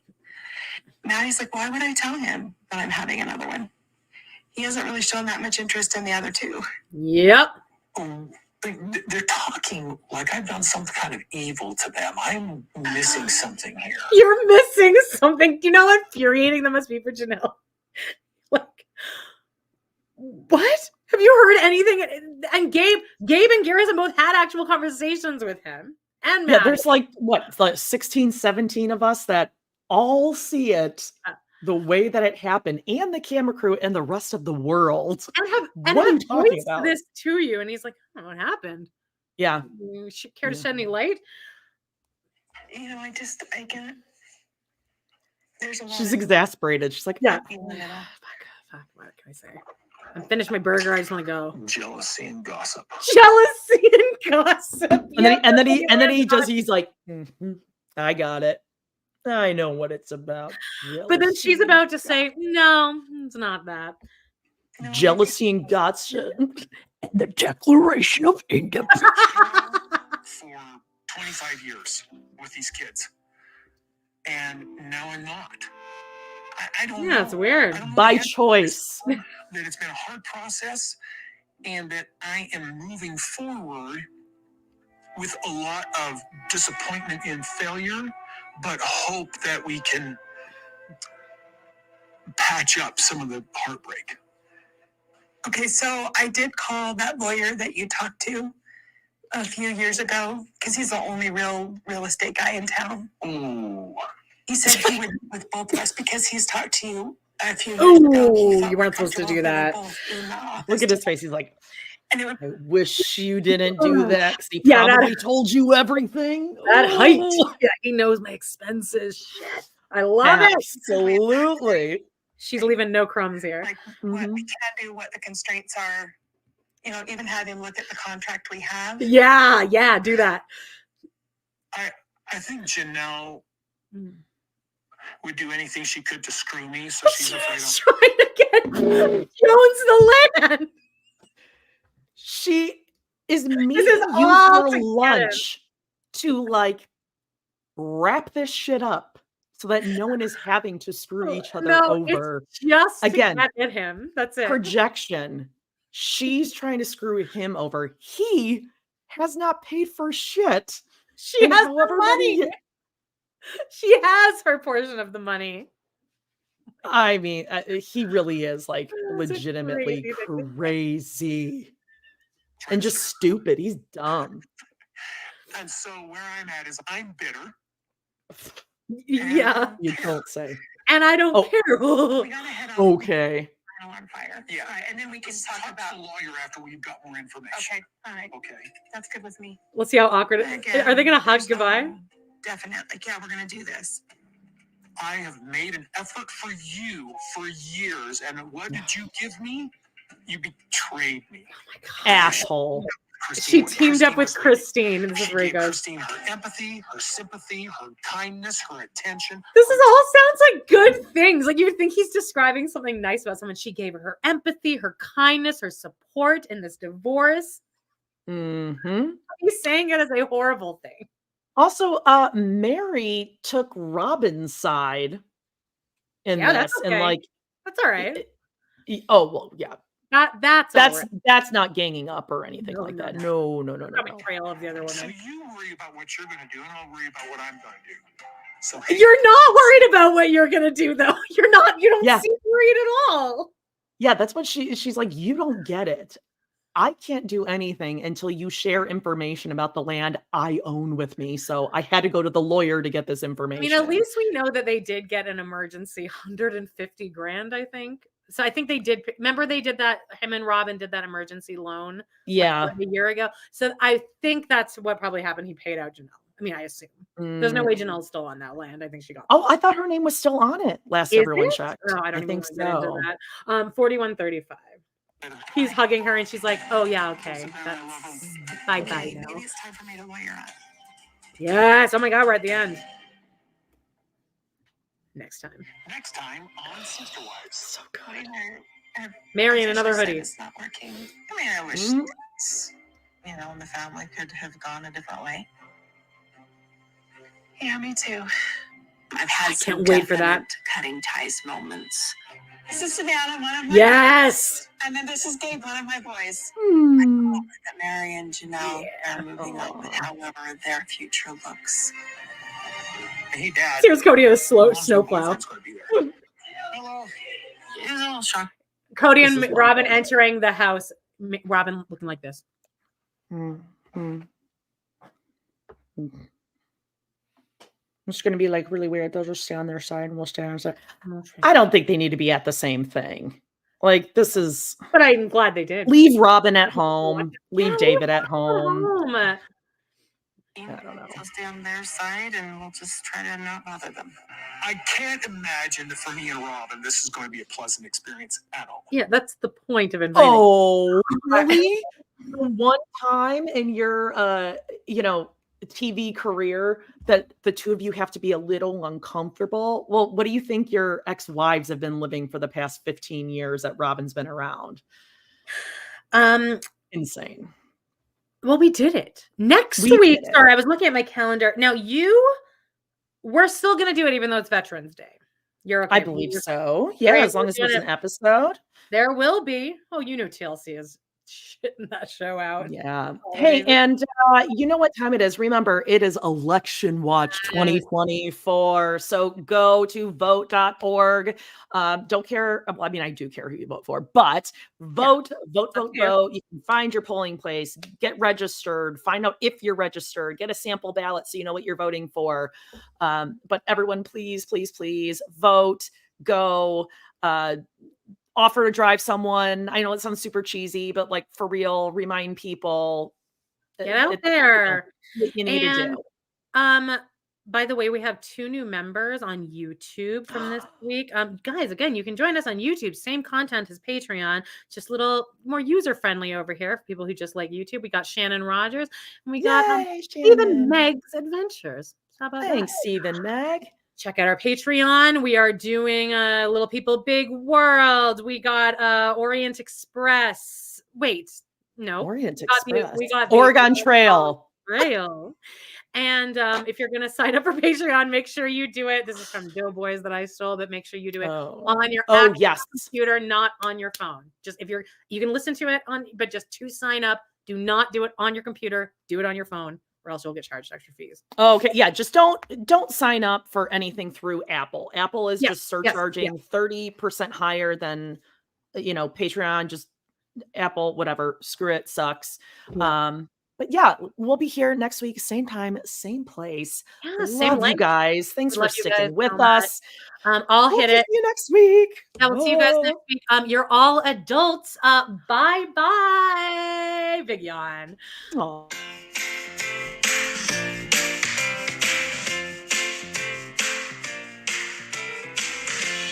Well, guys, it's been a blast. Thank you so much for joining us today on our We Love to Hate Everything channel.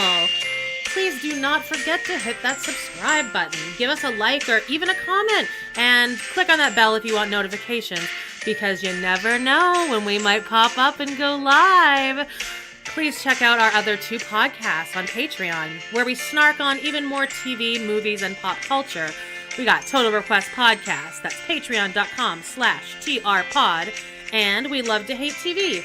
Patreon.com/LoveToHateTV.